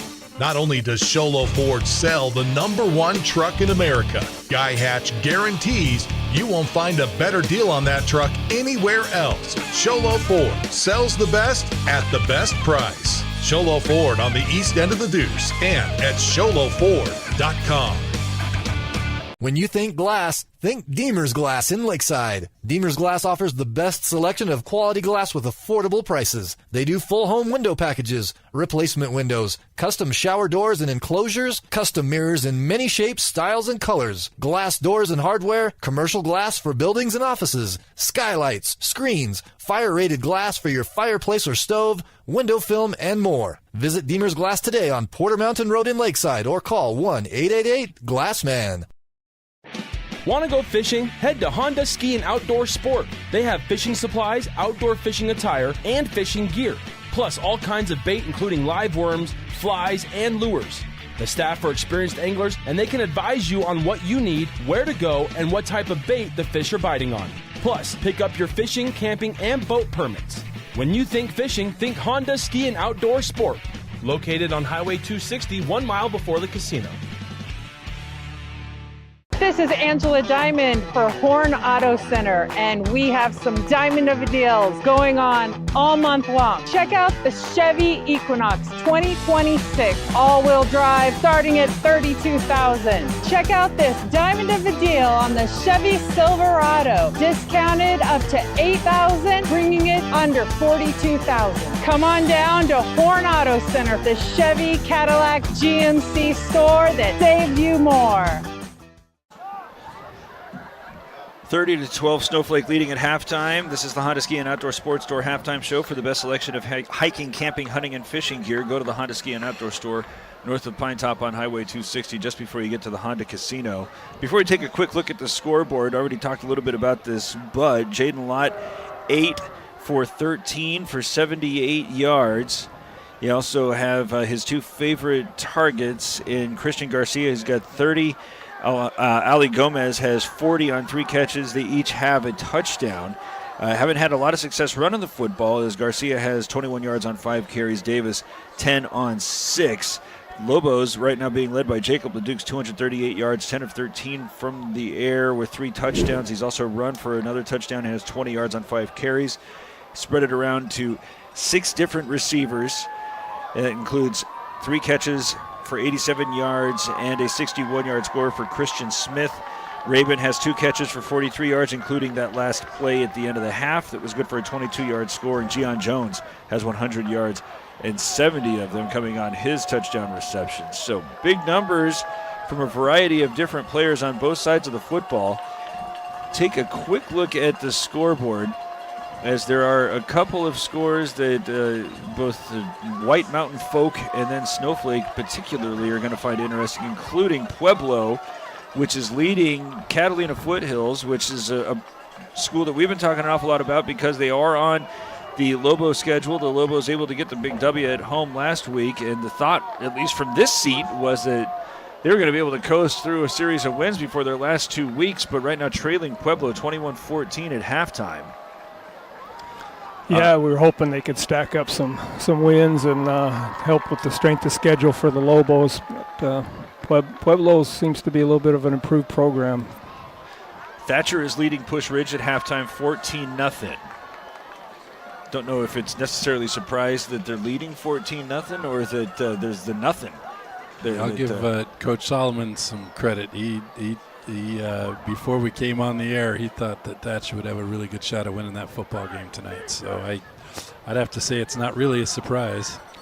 I think Thatcher's a good football team, and I Push Ridge. I know they're the defending 3A champs, but I think they graduated quite a bit, and I think they'll be in the mix for 3A. But I think Thatcher and I want to talk 3A football. I think Benjamin Franklin put notice out last night that they're probably the team to contend with for the 3A this year. What was the final of that one? 30-something to 6 over Valley Christian, a good Valley Christian team that, and I don't want to take anything away from our White Mountain teams either. I do think Brown Valley and Sholo and Blue Ridge and Payson are all teams to contend with as well. So the 3A playoffs are going to be fun to watch this year. 35-6 was the final there, Ben Franklin over Valley Christian. The score here at halftime, 30-12. The Lobos are leading, but will be kicking off to start the half after this. This has been the Honda Ski and Outdoor Sports Store halftime show. For the best selection of hiking, camping, hunting, and fishing gear, go to the Honda Ski and Outdoor Store north of Pine Top on Highway 260 just before you get to the Honda Casino. Second half's after this, and Shola Ford's presentation of high school football on iTalk 106.7 and iTalk1067.com. This has been iTalk 106.7's presentation of the Honda Outdoor Ski and Sports Store halftime show.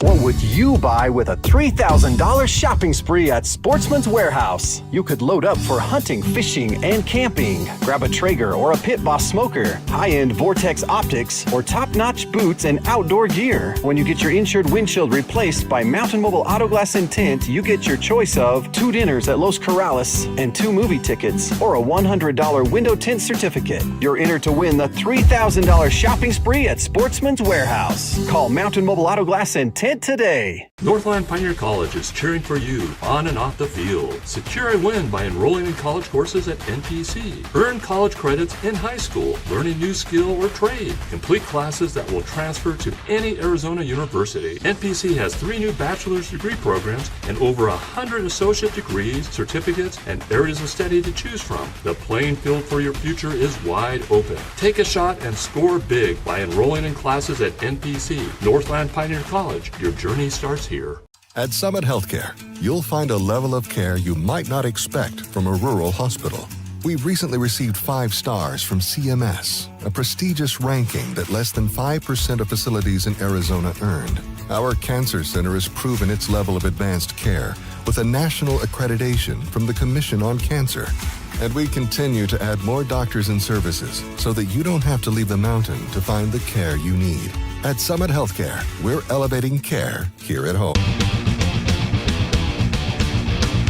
Want the best deal on your new car, truck, van, or SUV? Go to Sholo Ford. Sholo Ford has the best deals.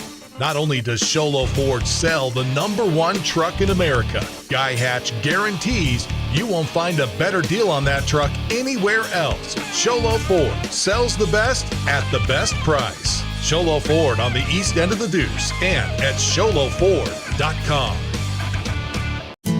You've been there, waiting forever at the gas station for the guy to free up so he can fill up your propane tank. Or worse, when the only qualified propane technician decided to stay home that day. Yep, you've been there and I have too. That's why now I get my propane from Ace Hardware every time. You get Ace Hardware's world-famous customer service when you stop in for propane. That's right, you get in, you get out, and you get a great deal on propane and everything else. From Ace Hardware at their locations in Pine Top and Heber. Ace Hardware is proud to support White Mountain sports. Super. Getting ready to start the third quarter, 30-12. Snowflake leads after it was able to recover after allowing 2 touchdowns following a couple of what I'll just go ahead and call turnovers. The missed a field goal opportunity that would have been 49 yards, and then Leduc couldn't get on a bad snap. But a 21-yard pass play that looked an awful lot like the Bradshaw special. Set it up for Rabin over the middle. And allowed the Lobos to recover some of the lost momentum. We'll lead now 30-12 with one more half to play. Both teams trying to remain undefeated. Lobos, who lost the toss for the first time this year, are coming out to start the second half with the Northland Pioneer College kickoff. When it's time to kick off your college education, do so at Northland Pioneer College. It's your hometown school. You'll pay the lowest tuition in the state, and they have bachelor's degree programs in education and business. Back to receive this is Gomez, as he's standing at the 5. Norton, teed up at the 40, has shown a couple of different kicking options, as this time he's just going to boot this one right at Gomez. He's got to run underneath that one. Karam's off of his arms, picks it up now. Got a little bit of green, but it runs out quickly as he's brought down at the 15.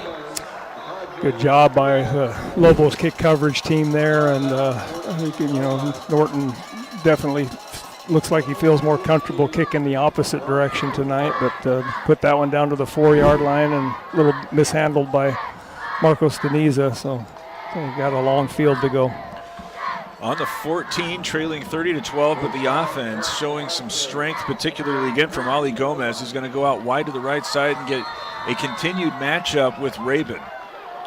So this possession here had to kind of set the tone for the second half.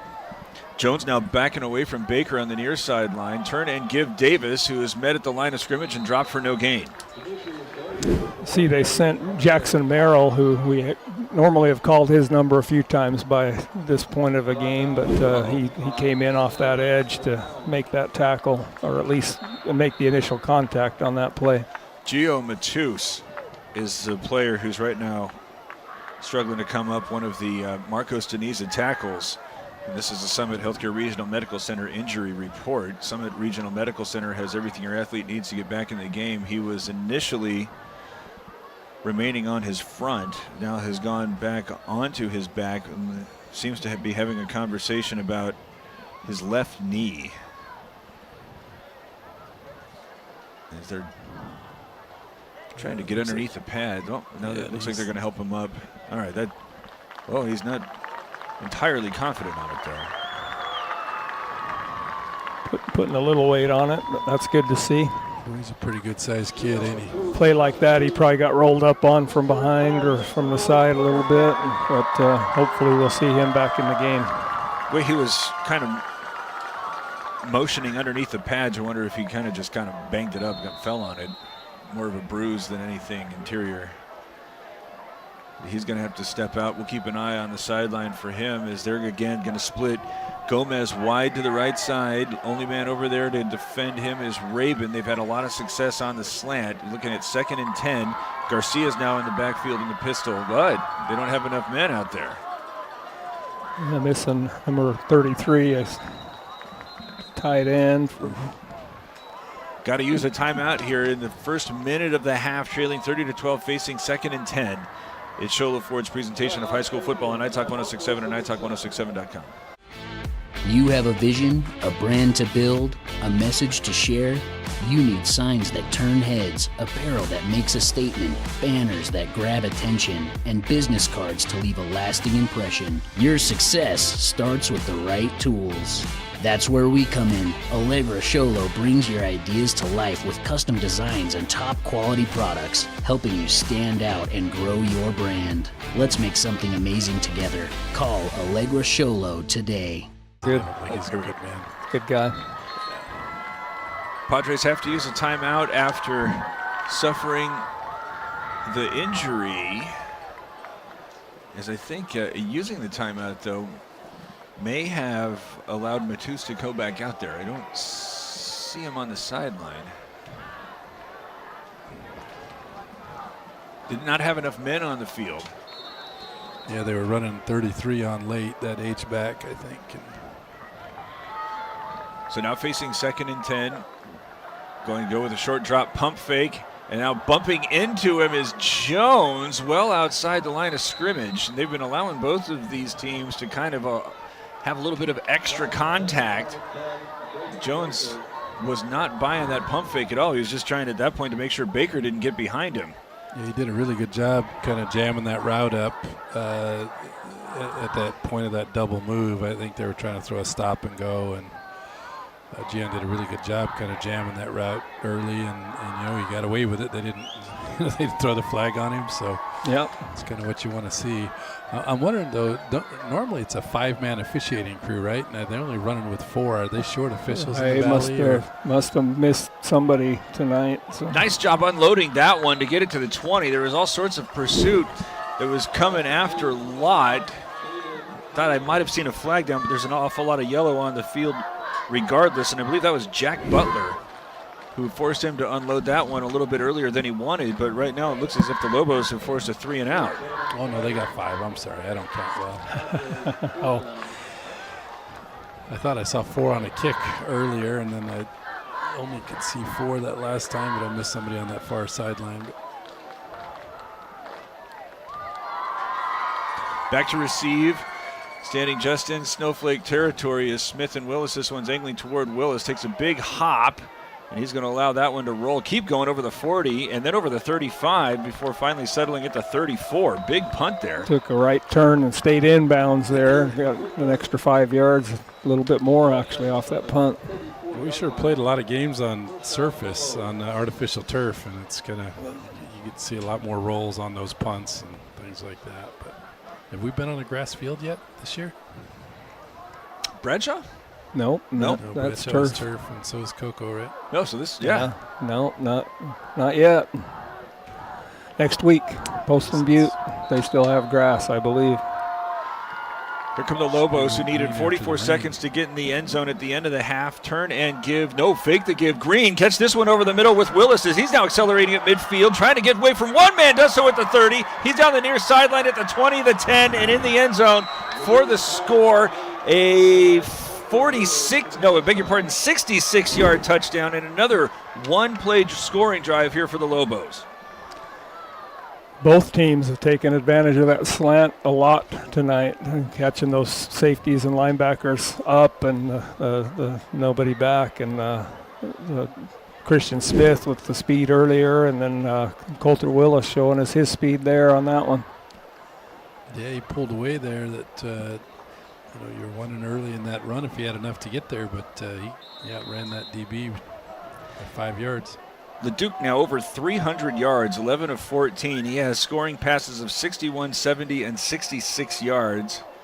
As Norton with Bryant holding has that one blocked. All sorts of pressure, and that time it just wasn't coming from the ends. There was coming up the middle as well.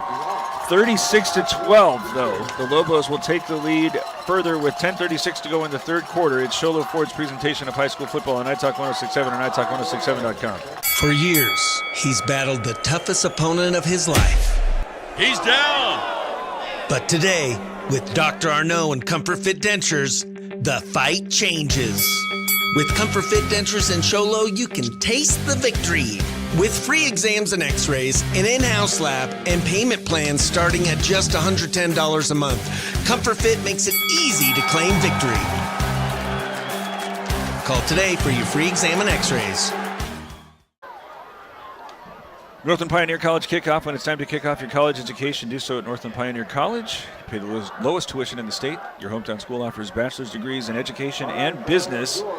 He's got a dangerous return man out there with Gomez, who looked like he was going to have an opportunity on the the opening kickoff to start the third quarter, but it kind of died on him, and it didn't allow him to really run underneath him. This time they're going to angle this one to his right. He's got it at the 5. Accelerates to the 15, the 20, runs away from one man, still on his feet at the 25. And that's where he's going to be brought down. Oh, and there's a little bit of chippiness happening with some follow-through on the blocking after the play was down. Ryder Williams on the tackle there on that. It's good to see the Lobos with some different faces on that kick coverage team. They're doing a good job. Going to the final weekend of Major League Baseball season, and nobody wants the 6th spot in the National League. The Mets lost today. I mean, Reds right now are in the driver's seat.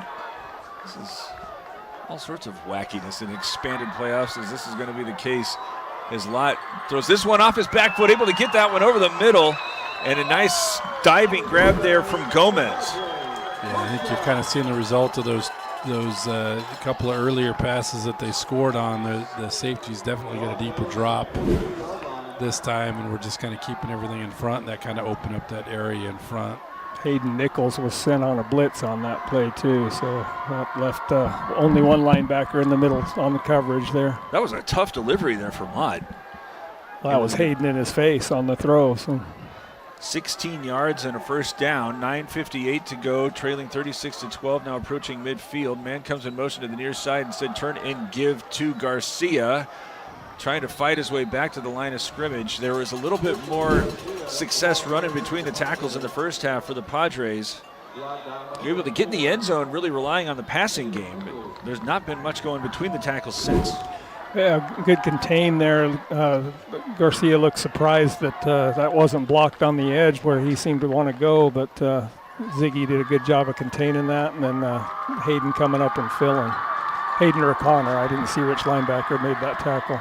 2nd and 10, empty backfield for Lott. He's a threat to run in this situation. Instead, he takes the 5-step drop, now flips this one over the middle. Garcia has a catch, but there are 2 Lobo tacklers waiting for him. It's a gain of 3. Good job by Lobos wrapping that up. He almost spun out of that tackle and would have probably made the first down if they hadn't wrapped up and kept him in place there. Couldn't see who was there, making sure he didn't get away from the shoestrings. But you talked about it, that great job hanging on for dear life. Garcia's tough to bring down. As he's now looking at 3rd and 7, trailing 36-12. He's in a pistol formation behind Lott, who's now thrown for 142 yards. Passing situation here as he drops back with time over the... Ooh, wait a minute. There's... After the pass was not hauled in, two tacklers collide with Devon Traylor. Ooh, Lobos might have got away with a couple. Yeah, the first hit I could see letting go, but the second one they I'm surprised they didn't see a flag on that one. Well, I think everybody was a little surprised they didn't catch that thing. It was a pretty simple pitch and catch, and I think everybody just assumed that the play was going to be made there, but like they're going for it here on 4th down. Just had an open receiver on 3rd down, so you might as well run it back as a man comes in motion right to left as DeBose. Pump fake now with pressure, throws this one, nearly had, but it is not going to be hauled in by Baker. Yeah, that pump fake, we tell our basketball girls you can't pump fake and then throw the ball to the same area where you drew the defenders with the pump fake. And it's almost looked like that's what he did there. Maybe they had a miscommunication. Usually when you get a pump like that, you're looking at a double route and something going on. But I think that pump brought those 2 defenders in. Oldberg used that split second to almost bring him down. Yeah, nice play by Christian Smith to get a hand in there and break that up too. Otherwise that still might have been completed. 8:26 3rd quarter, 36-12 Snowflake with the advantage.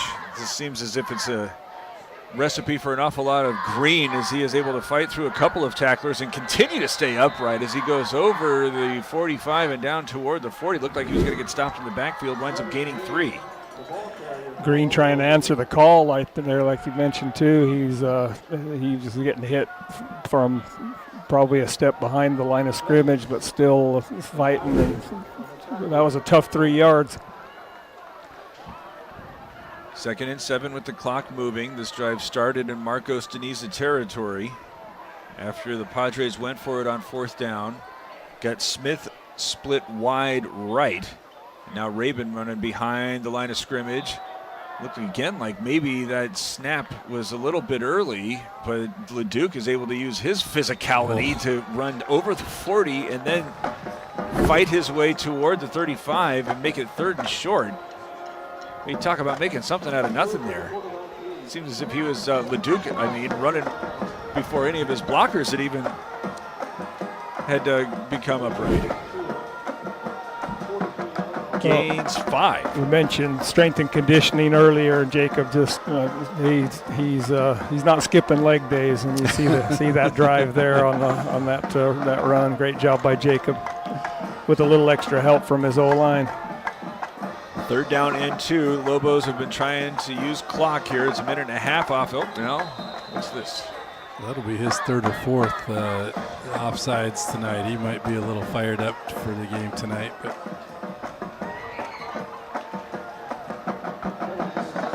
maybe trying to time the snap. That seemed as if it was only communicated between the center and the Duke on the previous run. But that moves the chains as it's 1st and 10 with 6:44 to go in the third quarter. The Lobos lead is 36-12. Again from the pistol, a little bit of pressure being shown there. Oh, that gets blown up. We've seen Leduc bring that back a couple of times, but with 3 tacklers waiting, he said, Green, you got this one. Well, it's an easy decision to make, right, as a quarterback. The first hit was by Brenner Green on Jacob there. They collided in the backfield, and something was off on the timing and the alignment, or something going on there. But we'll see what they do to recover here on second down. Clock approaching 6 minutes in the midway point in the third quarter. The Lobos lead up at 24. I think that if they can just burn another couple of minutes off the clock, they might count this one as a success. As now Rabin moves to the right side of the line. Snap is a little bit low and outside, but brought down, and then trying to convert this one over with a screen to Smith. And he's brought down for a loss. Yeah, really well defended out there by Marcos. Again, they're trying to run that wide receiver screen, and they just, I don't know if they had it outnumbered, or if they just beat that block. But it's a nice play by the DB out there.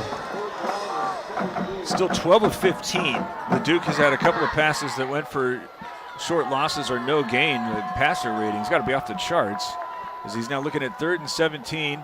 Pressured there as he hands it off on a delayed give to Green. He's accelerating over the 30, and now he's at the 20, the 10, and in the end zone. Wow. A Comfort Fit Dentures touchdown, and a great call from Coach Reddick there as everybody was looking past. Great call. As Coach Brogan mentioned in the first half, they're at times managing to take advantage of the over-aggressiveness of that Marcos De Niza front, and that's a good example of it right there. Yeah, I don't know. It looked like he almost reached in front and around to get that handoff off. It was a little bit that delayed. It didn't look like a typical draw play, and whatever they did, they certainly got those defensive ends really, really upfield. 42 yards on that Comfort Fit Dentures touchdown, and Green goes from having just 25 yards on 7 carries to 67 in a touchdown. As there is a snap that's a little low but up and good. 43-12, the Lobos lead with 5:08 to go in the third. It's Sholo Ford's presentation of high school football on iTalk 106.7 and iTalk106.7.com. Want the best deal on your new car, truck, van, or SUV? Go to Sholo Ford. Sholo Ford has the best deals. Not only does Sholo Ford sell the #1 truck in America, Guy Hatch guarantees you won't find a better deal on that truck anywhere else. Sholo Ford sells the best at the best price. Sholo Ford on the east end of the Deuce and at sholoford.com. Northland Pioneer College kickoff. When it's time to kick off your college education, do so at Northland Pioneer College. You pay the lowest tuition in the state. You can get a bachelor's degree in education or business. As this one booted and into the end zone. Let's take a look at that 42-yard run from Green. As you're going to notice first some pressure coming toward Leduc. No, I mean it was much more conventional than I thought. Just a real quick delay. Leduc takes the snap and shows pass just for a quick half second there, and then just puts it in Brenner's stomach there. And the strange thing about that is Brenner just had a straight line to the end zone after that. His speed took him. Nobody was quite ready for that, and so Brenner did a great job, just north-south straight to that end zone. 5:08 to go in the third, 43-12. Marcos De Niza is trailing. I don't know if the Padres have been able to move. Yes, they have moved the chains once here in the second half, as they had scored on consecutive possessions after turnovers from Snowflake to make what was a 22-0 and 22-12 ball game. But since then, the Lobos have had the response. As there's Garcia running over the left side. He's able to slip a couple of tacklers and then move that one over the 30 to pick up a first down. I'll say even when they've been successful with some of that run game, Snowflake's had a defender at the point of attack and had a chance to make a play there. I don't know who that was that time. If that was, I think that was Hayden Nichols that had a shot with the backfield. He's looking a little hobbled too. I'm watching him after that play. He's a little gimpy on one leg there. First down and 10 with 4:42 to go in the third. 43-12, Marcos De Niza trails, but just moved the sticks. Is now a little bit of a slip up there. Is going to allow Lott to pull this one back and find a great look to get it to Gomez after it looked as if he was going to be tackled by his running back. Well, I'm glad they didn't call it, but that was a run play all the way. They had a lineman downfield, but as Marcos crowd would probably come out of their seats if they were to call that one back. 12 of 20 after that 12-yard gain, 154 yards for Lott. Continuing to have all sorts of success with Gomez, who's now approaching 70 yards on 5 carries. Receptions, beg your pardon. Move this one out to the Marcos 44. 4 minutes. Oh, no, hold the phone. I think that's the lineman that was downfield. Yeah, he was a little slow on that. I think everybody was a little surprised that whistle felt a little slow to me, but coming at 2, but and I even the way that play looked, it even looked like the running back was the intended recipient of that play, and it's a really nice ad lib by the quarterback to save them about a 6 or 7 yard loss. A couple of scores here for you. Mesquite's leading Greenway 38-21 in the third quarter. Florence is leading Coolidge 7-0, reported before halftime. As here, shotgun snap, Lott's looking to the far side, able to get this one grabbed by DeBose as he runs up the far sideline, stays on his feet. He's over the Snowflake side of the field, now running along the 40, still on his feet as he gets to the 35 and finally brought down at the 31. He's shifty. Yeah, great effort there by him. Irvin King was right there step for step with him, but not quite able to defend the pass. But a great move by that number 2 to stay in bounds and make a big play out of just a regular play. 3:15 third quarter, 43-12. Marcos De Niza trailing, but now deep in Snowflake territory. Looking at 1st and 10 is DeBose, who just had that big play, moving in motion right to left, turn and give. Davis running to the left side. He's got a big seam as he's going to win by a blocker. That was Jones, who got pancaked by DeBose. Eventually, Davis forced out of bounds at the 6, gain of 26, and here's 1st and goal for the Padres. Yeah, they sure, when they get things going, they look really good offensively, and you just wonder why they can't kind of keep that momentum and that. And a timeout taken here by the Lobos.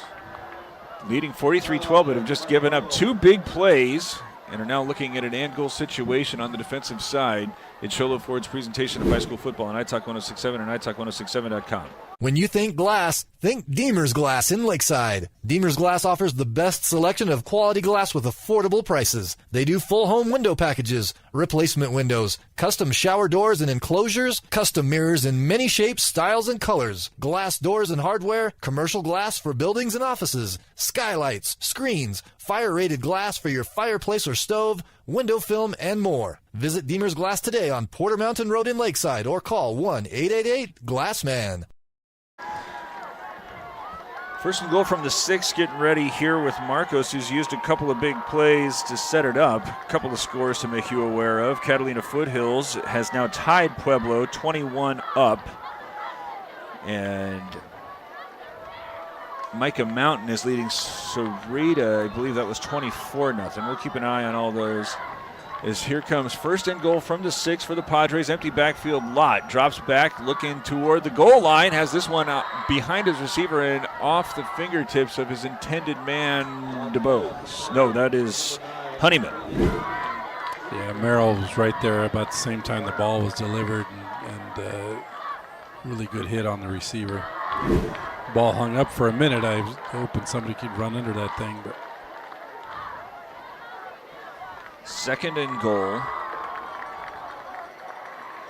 Thatcher leading Push Ridge 21-7.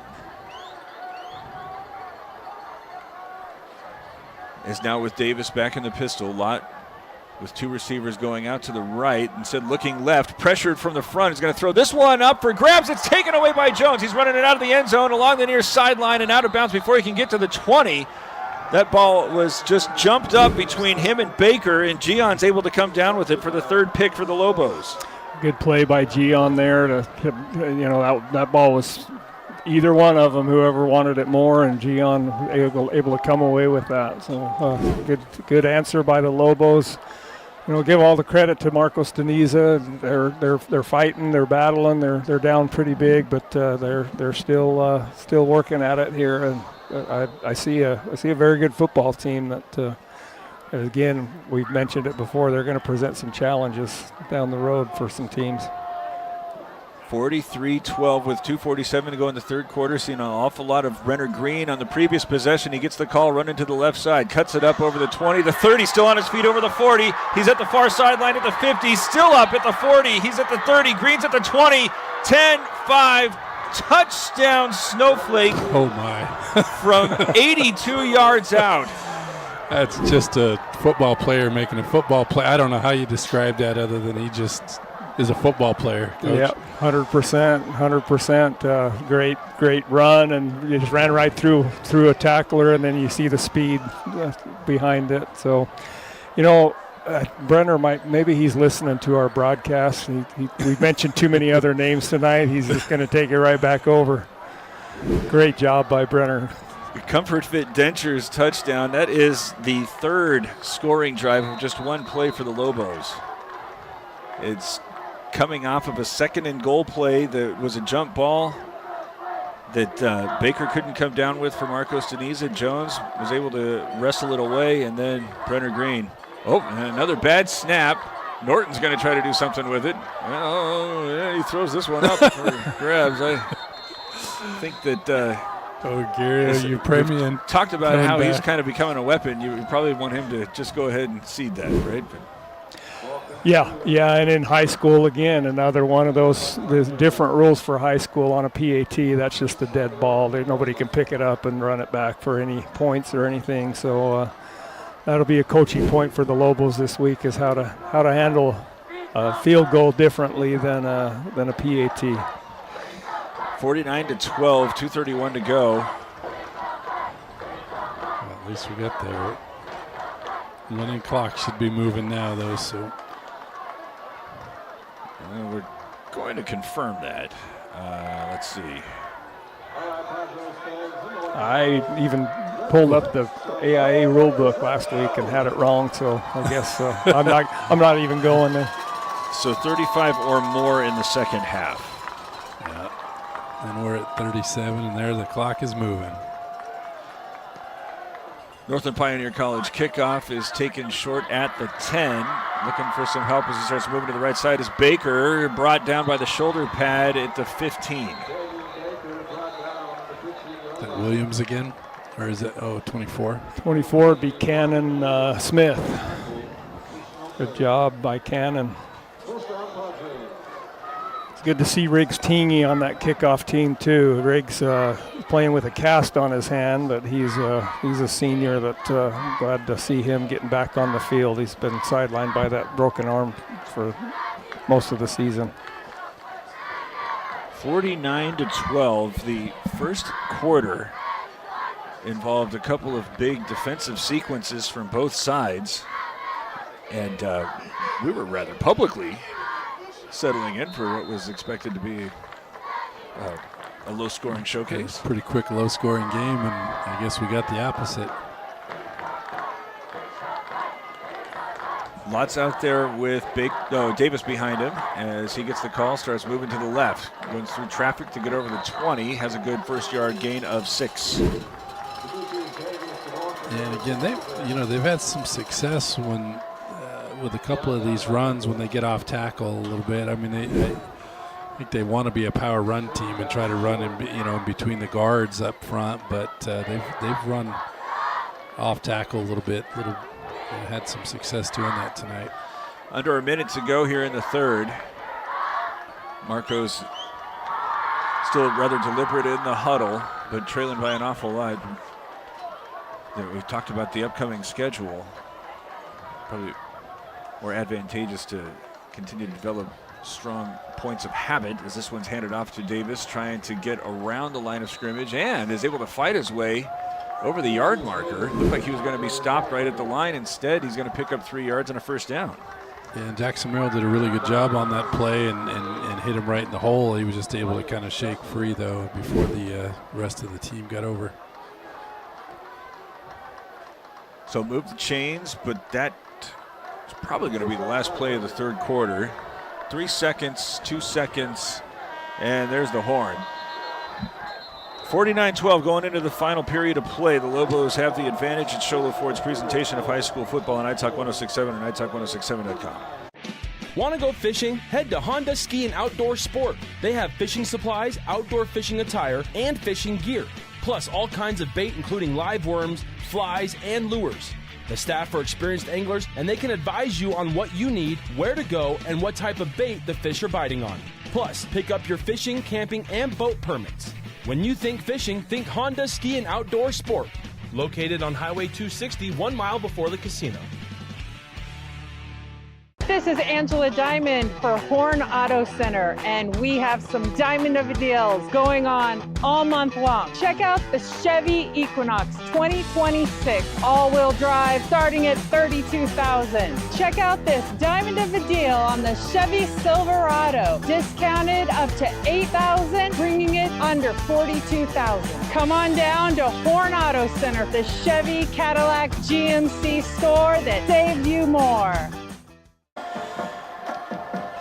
Talked about in the opener how the Lobos had been playing very close games on the road, and this one was shaping up to be so. At halftime, it was nearly going to be a 22-12 score, but Snowflake able to go 44 seconds and get it in the end zone. And now scored on every possession in the second half to lead 49-12. Got a 1st and 10 situation developing here for the Padres, again with Davis in the backfield in the pistol. Short drop lot comes outside here where his intended man is a new target, Eligio Valenzuela. But my question for both of you coaches is how do you approach this leading big here on the road with 12 minutes separating from a 5-0 start, but you still got to make sure that everybody's remaining sharp. What's the conversation like on the sideline over there? Well, trying to keep focus. I see some new numbers up there on that defensive line. They're going to try to get some rest and take some wear and tear off from some of their starters and key players, but still want to maintain that edge and that focus and finish this game out well here. There's a lot of football, especially against a team that's shown they can move the ball like Marcos has tonight. Another pump fake going down the far sideline where he's trying to challenge Smith, and that's going to be another. Was it intercepted or did he drop it? Flag comes out. He did not make the catch. I saw the official pick the ball up another couple of yards down the field. What in the world is this flag? Not sure what the flag is.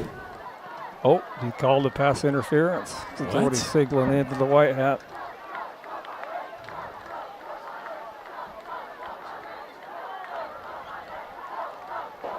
I think that's the signal I saw.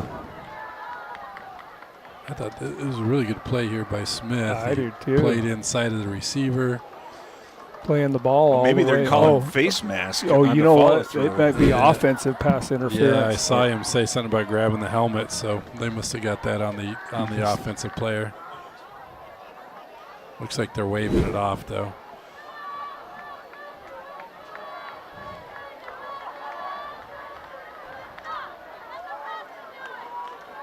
I think that the only possible call might be the hands to the face there, but doesn't look like a penalty is going to be assessed. Well, a great play by Christian, though. Just great position and great play on the ball. It's too bad he didn't complete the interception. Play action was attempted there as Lott drops it, though it looks like he was already down.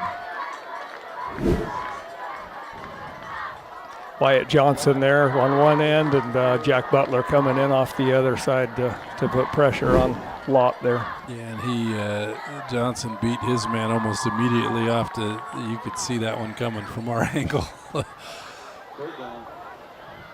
Looks as if the Lobos are expecting a punt here deep in Marcos De Niza territory, but Lott is running off the sideline. Yeah, I don't see a punt team coming out. Tanner Flake is out there potentially to receive a punt in place of Christian Smith, but you also have Coulter Willis, who's more ordinarily out there. A couple of players shuttling off the sideline now for Snowflake, but Marcos is going to take a timeout, perhaps. What was it, third down or fourth?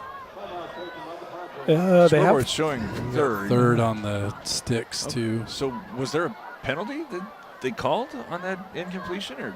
Well, they didn't move the ball unless Snowflake declined it, but they should still have a loss of down on that. So I think they waved the penalty off. So. Yeah, because we had the incomplete pass to the running back out in the right flat, and then we had the deep pass incomplete, and then we've had the sack, so it should be fourth down. But Which it certainly looked like the Lobos were expecting it to be fourth down, as they had the punting unit out there, or the punting receiving team out there. And unless something happened on the flag and the down there that they've missed, or something's going on there, doesn't look as if anybody is anxious to try to make a stop or a change. So third down. But now. Okay, no, that's Garcia is going to come out and serve as a running back. So it is 3rd and 17.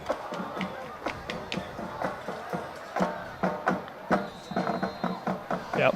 Nobody seems to be questioning that other than us. But we got two safeties very, very deep as they set up a screen, run underneath there as it's Trailer who's able to get that one back toward the original line of scrimmage. Riggs Tingy, the one I mentioned earlier on that tackle there, getting some time here. Good tackle by Riggs. Well, there's an awful lot of yellow on the field now, so they must be punting. Thank you very much. 4th and 8.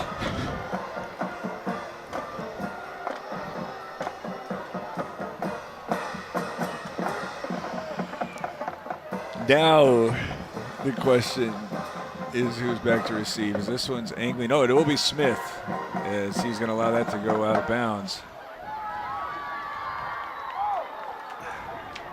So I'm seeing some new faces, especially along the defensive front. Green now with 149 yards, having gained 124 of them on his last 2 carries. Yeah, Snowflake got to be pushing the 500-yard mark here, right? I would assume. 302 for the Duke through the air. 451 with Green, and then 25 for Leduc on the ground. So, they're getting close. Well, and I think what's been impressive today is just kind of the change. Usually when we come on the road, right, we've been in dog fights and kind of had to fight through. I think we scored on the last drive or in the last 4 minutes of the last 2 games. So Nate Hall is in as the running back as he gets the call, runs to the right side, and runs out of bounds at the 50. In doing the quarterbacking is Maverick Greer.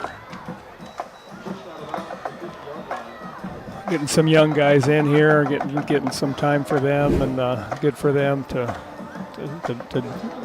come in and close out this game for the Lobos. Now, we've talked an awful lot about how tough it can be for Snowflake to get JV teams to go up there and play the Lobos since the move to the 4A conference, but can you assign a value to being able to run against the size and speed that Marcos De Niza is going to be offering these young guys? No, not at all. I mean, even if you get those JV games, it's just not the same as getting time against the varsity teams.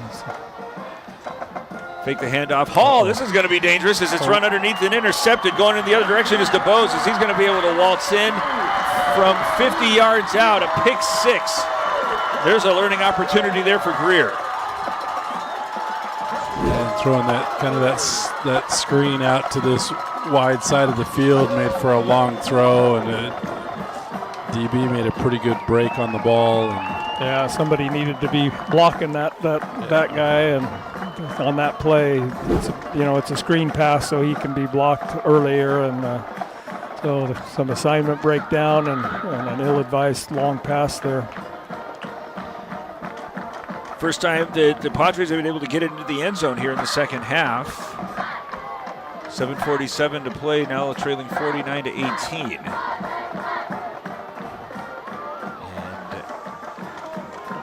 And if they were to attempt a 2-point conversion, would still make it a 5-possession game. So they're going to bring out the kicking unit.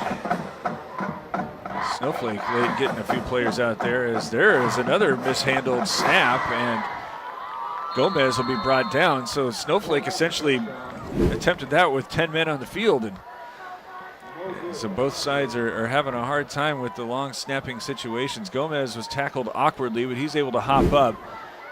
That's would be a devastating loss there for the Padres, who are now trailing 49-18 with 7:47 to go.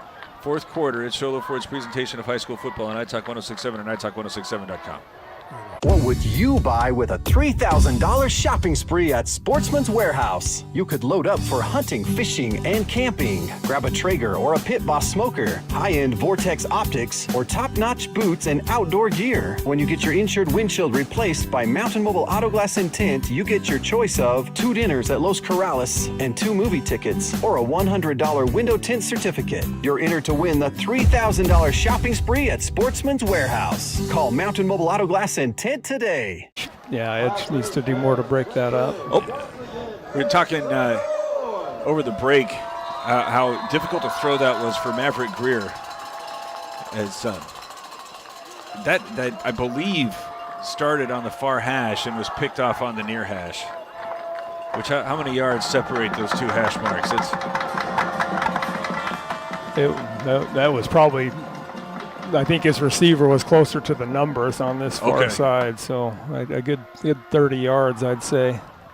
This one run underneath on a Northland Pioneer College kickoff as it squibbed all. Whoa, is this Leduc? Oh boy, he's still on his feet. He's still on his feet. Did he lose the football? Hi, go down, sir.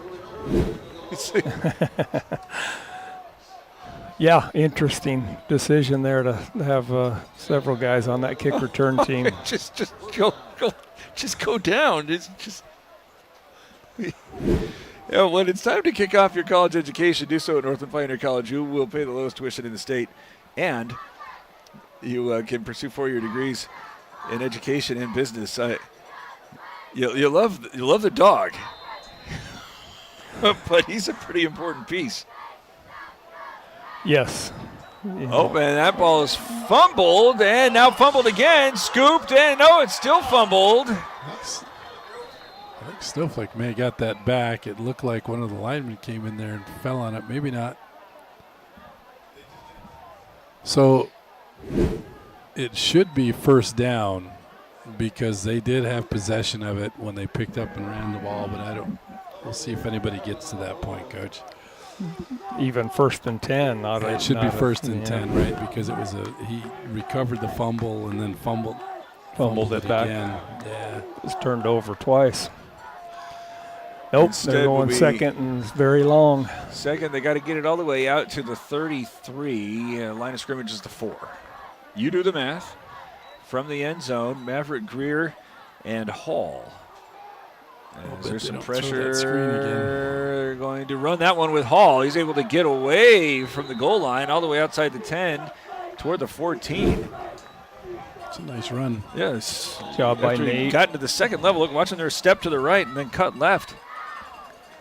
Yeah, real quick, decisive. Yeah, I think caught Marcos off guard too. They kind of gone away from trying to run anything straight at the teeth of that defense, and they took that one straight up the middle. Great run by Nate there. Third down now, calling it 15. Clock moving, 5:25 to go. The Lobos lead 49-18. Greer in a passing situation. Do with one of these slants. No, they're going to roll him out. Roll all the way out to the right side. Now Tuckett looking for some blocking help as he bounces off of a man. Again, welcome to big school football. Yeah, I guess he thought he'd been watching Jacob Leduc. He was going to run someone over on that edge over there, but he needs to put a hundo on before he's going to do that. Yeah, he'll get there. You like that mindset, though. You'll take that mindset every day of the week, man. All right, here comes the punting units back to receive here. believe that is Jacob Garcia. Leduc. Back to receive. Leduc will be doing the punting. First punt tonight, I believe, for the Lobos. Well, more time to come off, and now we'll take a timeout before there's zeros on the play clock. 4:25 to go, 49-18. Snowflake leads. Cholo Ford's presentation of high school football on iTalk 106.7 and iTalk106.7.com. Northland Pioneer College is cheering for you on and off the field. Secure a win by enrolling in college courses at NPC. Earn college credits in high school, learn a new skill or trade. Complete classes that will transfer to any Arizona university. NPC has 3 new bachelor's degree programs and over 100 associate degrees, certificates, and areas of study to choose from. The playing field for your future is wide open. Take a shot and score big by enrolling in classes at NPC. Northland Pioneer College. Your journey starts here. And for whatever. So interestingly, Leduc's coming out to operate as the punter as he usually would, but that's also usually happening with the Snowflake offense out there. Still just a very short space between him and his offensive line, even in a more traditional punting situation. Is this just because this is what they're accustomed to? Yeah, and if you look, they got Smith in and Jones, and they're running that first team offense. I think that's just, you don't rep your second team punt. You don't have a second punt team, I guess. Nobody back to receive this one as they were trying to sell out for the block. Where's Marcos De Niza, and now this one rolling toward the 20. It's going to be 60 yards. It's a big kick. Yeah. You wish you had time to rep a second team kickoff and punt team and everybody else, but you barely even get enough reps in with your first team guys. That's something that hopefully a little later on in the season they'll have that nailed down a little better. With the second unit or in general? With the second unit, both first and second. I mean, we're still seeing things tonight with some of the Snowflake special teams, the PATs, and some things that they need to spend some more time on and polish up as best they can. Lots of new numbers out there for the Lobos. Oh, and now didn't have enough men out there. Did Marcos De Niza is hurrying off the sideline as Christian Garcia. Lott drops back, pressured now as he throws this one to the near side and sends it over the head of his intended man, and now all sorts of extracurriculars. Been surprised as we've been in 2 or 3 of these games have gotten a little bit out of hand that, you know, the team that's getting beat hasn't pulled their starters. They still are running, you know, first team offense out there, and I always wonder what the purpose is of that, you know, from a coaching perspective. I would be thinking of maybe giving the opportunity to some of my kids to get some reps too, if you're on the losing side of this, but. Especially when you got about 50 kids over here on the sideline, it looks like it's. This is a new quarterback, though. They did, and I was going to say that. I think when I saw that last throw, it didn't look like Lott. This is Robert Camacho. So maybe we are seeing a few subs on that other side. Yeah.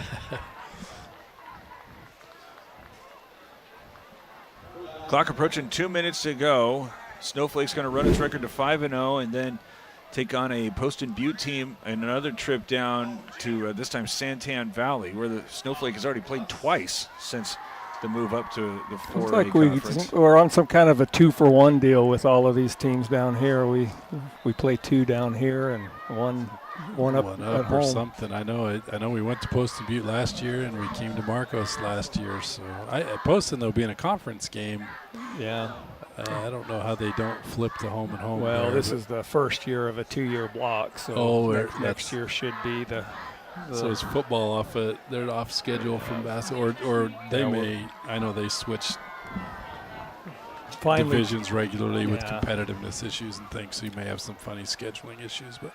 Finally getting back on a 2-year scheduling block for football. They went to a 1 year at a time for a while. And couple scores. Mesquite leads Greenway in the fourth quarter, 50-27. Safford leading Santan Foothills, 20-0. There's another late entry over onto the offensive side. Eastmark beating up on Washington, 35-0. Oh, boy. This bounces right into an unsuspecting Lobos' hands. I think he was looking for that. I think if he didn't catch it, he might have turned it over. Aiden Yarn, number 18, on that. Yeah, he might not be too thrilled with what the coaches might have told him if he didn't come up with that cleanly. Better than turning it over, so good job, Aiden. Micah Mountain still leading Sarita 24-0. Bradshaw Mountain in the fourth quarter leading Mojave 31-21. Chrisman beating ALA Mesa North 41-12. I think that's Chrisman's fourth win.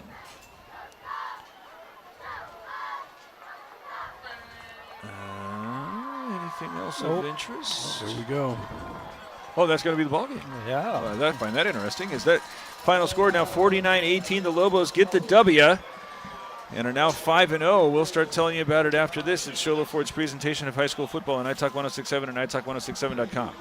At Summit Healthcare, you'll find a level of care you might not expect from a rural hospital. We've recently received 5 stars from CMS, a prestigious ranking that less than 5% of facilities in Arizona earned. Our cancer center has proven its level of advanced care with a national accreditation from the Commission on Cancer. And we continue to add more doctors and services so that you don't have to leave the mountain to find the care you need. At Summit Healthcare, we're elevating care here at home. Want the best deal on your new car, truck, van, or SUV? Go to Sholo Ford. Sholo Ford has the best deals. Not only does Sholo Ford sell the #1 truck in America, Guy Hatch guarantees you won't find a better deal on that truck anywhere else. Sholo Ford sells the best at the best price. Sholo Ford on the east end of the Deuce and at sholoford.com. You've been there, waiting forever at the gas station for the guy to free up so he can fill up your propane tank.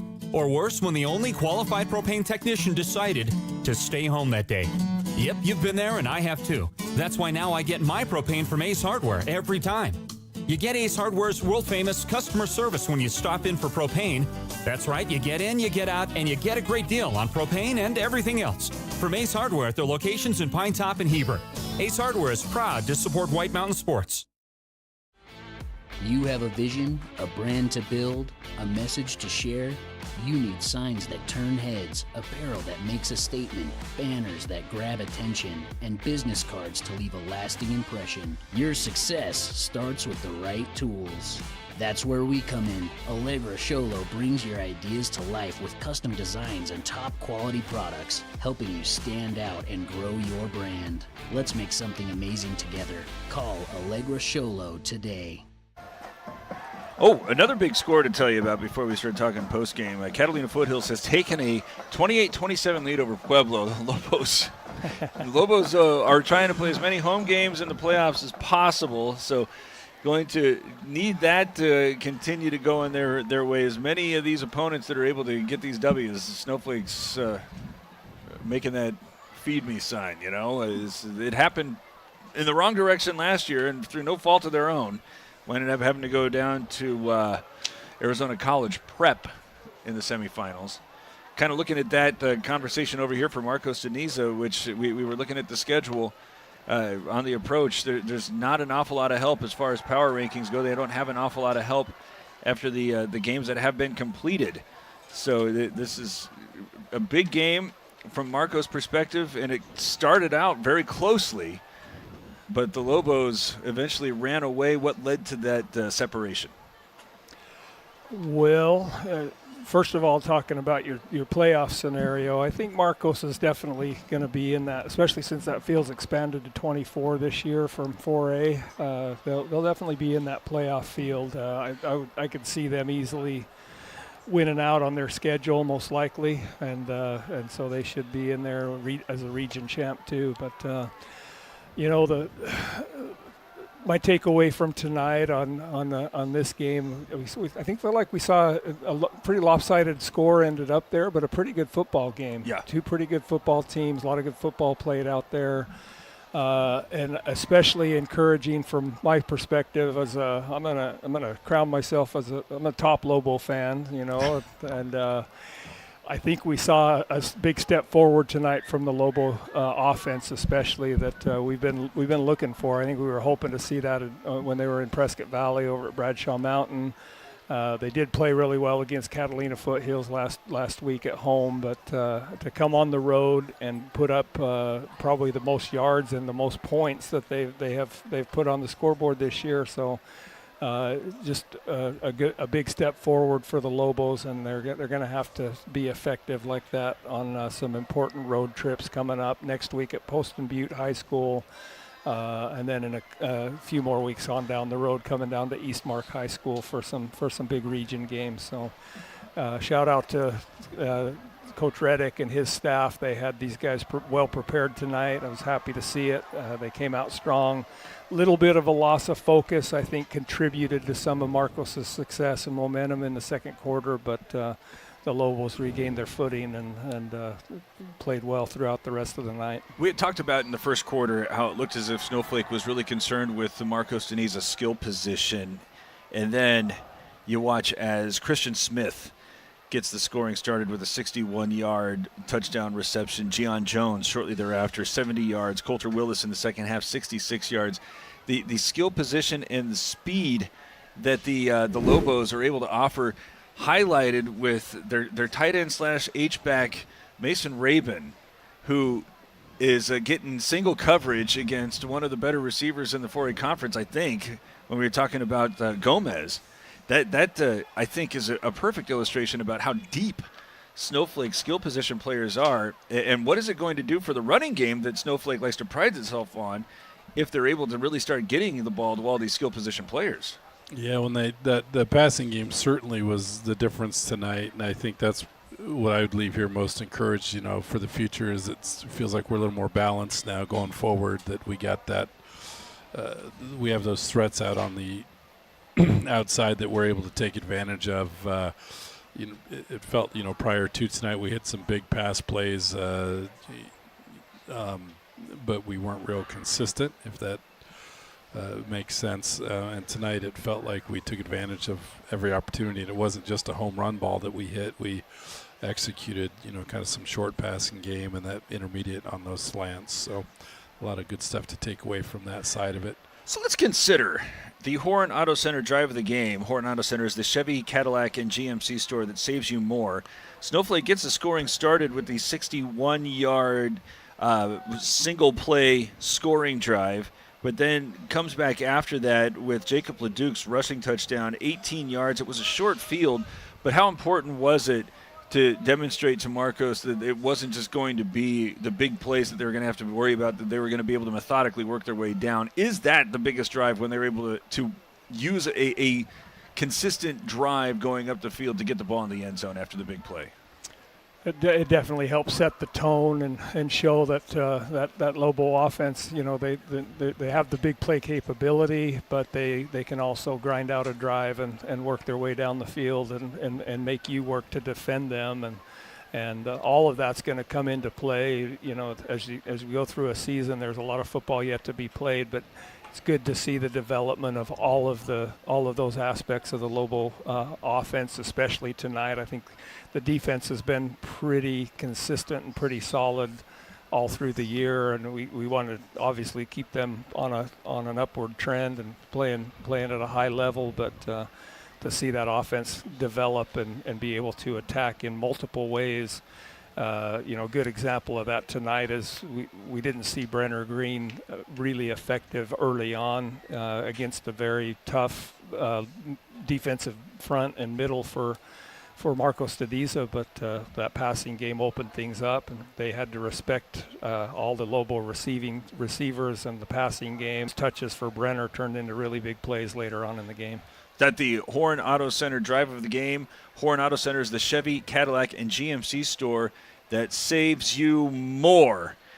Deemer's glass shattering hit of the game. If you need glass for your home or business, Deemer's Glass in Lakeside is hands down the best place to call when you need quality glass at affordable prices. Deemer's Glass, call 1-888-GLASSMAN. I know we talked again about whether or not it was an offensive player who ought to be the recipient of the Deemer's Glass shattering hit of the game. I can't think of any bigger defensive hits than either LeDuc's run into the end zone or Green's run, or maybe even put Rabin's catch where he went through 3 defenders to potentially to recover all that lost momentum. I'd put all 3 of those right in the mix there. They have, especially LeDuc and Brenner just running through all those defenders on those plays. Those were some great runs by them. So they're going to jointly hold on to the Deemer's glass shattering hit of the game. If you need glass for your home or business, Deemer's Glass in Lakeside is hands down the best place to call when you need quality glass at affordable prices. Deemer's Glass, call 1-888-GLASSMAN. Finally, the Mountain Mobile Auto Glass and Tint player of the game. Get your windshield replaced by the experts. LeDuc with 302 yards, 12 of 15 through the air. He ran for a touchdown, 25 additional yards on the ground. Had spread the wealth throughout all of his receiving core, but I'm going to float an idea to you. Gian Jones. That was my thought with the 2 interceptions. He had that pass defense on the 3rd down play that early in the first quarter, I think on the 2nd or 3rd drive, that he jumped that route, and then you attack on that 50, 60-yard, a touchdown catch that he had as well. I thought, he contributed both sides of the football, but, you certainly can't go wrong with Jacob. Christian Smith, a couple of big plays as well. I think Mason Rabin, all of them. That's what I'm loving about tonight is I think we just saw a lot more of not just one guy, not just Brenner Green, not just Jacob LeDuc, but we saw a lot more. But I would agree with you. I'd put Gion's performance up there. Second year in a row he's played a really big game on this field. So the Mountain Mobile Auto Glass and Tint player of the game. Get your windshield replaced by the experts at Mountain Mobile Auto Glass and Tint. Final thought here, as we watched, especially on the road, this rebuilt Snowflake offensive line having a hard time against Bradshaw Mountain. How well did they play today? They're getting the job done. I mean, they were definitely outmatched again today, and I keep committing to myself every week that I'm going to get those boys' names out there. We keep referring to them and talking about them, but they're doing a great job. They're getting better week by week and doing enough against bigger opponents every week to make this happen for these Lobos. So shout out to them and their coach Spencer Rickardson, but. Cannon Nicholas at center, number 57. And then you've got Lane Lecheminant playing the left tackle spot. Number 75, Weston Flake playing out at the right tackle spot.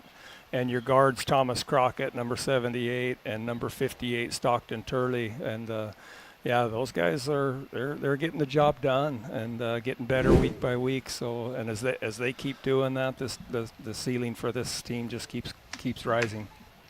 We hope to be with you at Poston Butte next week. We're still waiting to hear if that's going to be permitted. But thank you for starting your weekend with us here as our final caller, Marcos De Niza. The Lobos win. They turn up the scoreboard on us, 49-19. 18. I think. Lobos now 5-0 on the year. Oh, yeah, there it's on the screen. I forgot we still had that. 49-18. You can see it right there. As we thank everybody who's involved, thank you for joining us. We will be with you next week. Until then, be happy. This has been Sholo Ford's presentation of high school football on iTalk 106.7 KNKI Pinetop and iTalk1067.com. Brought to you in part by Northland Pioneer College, Ace Hardware of the White Mountains, Deemer's Glass, Mountain Mobile Auto Glass and Tint, Summit Regional Medical Center, Horn Auto Center, Honda Ski and Outdoor Sport, and Comfort Fit Dentures. This broadcast has been a copyrighted production of iTalk 106.7 and Country Mountain Airwaves, a Kopaniki communications station. Any rebroadcast, retransmission, or use of this broadcast without the expressed written consent of iTalk 106.7 or Country Mountain Airwaves is strictly prohibited. For more information on this game and other games around the region, go to iTalk1067.com.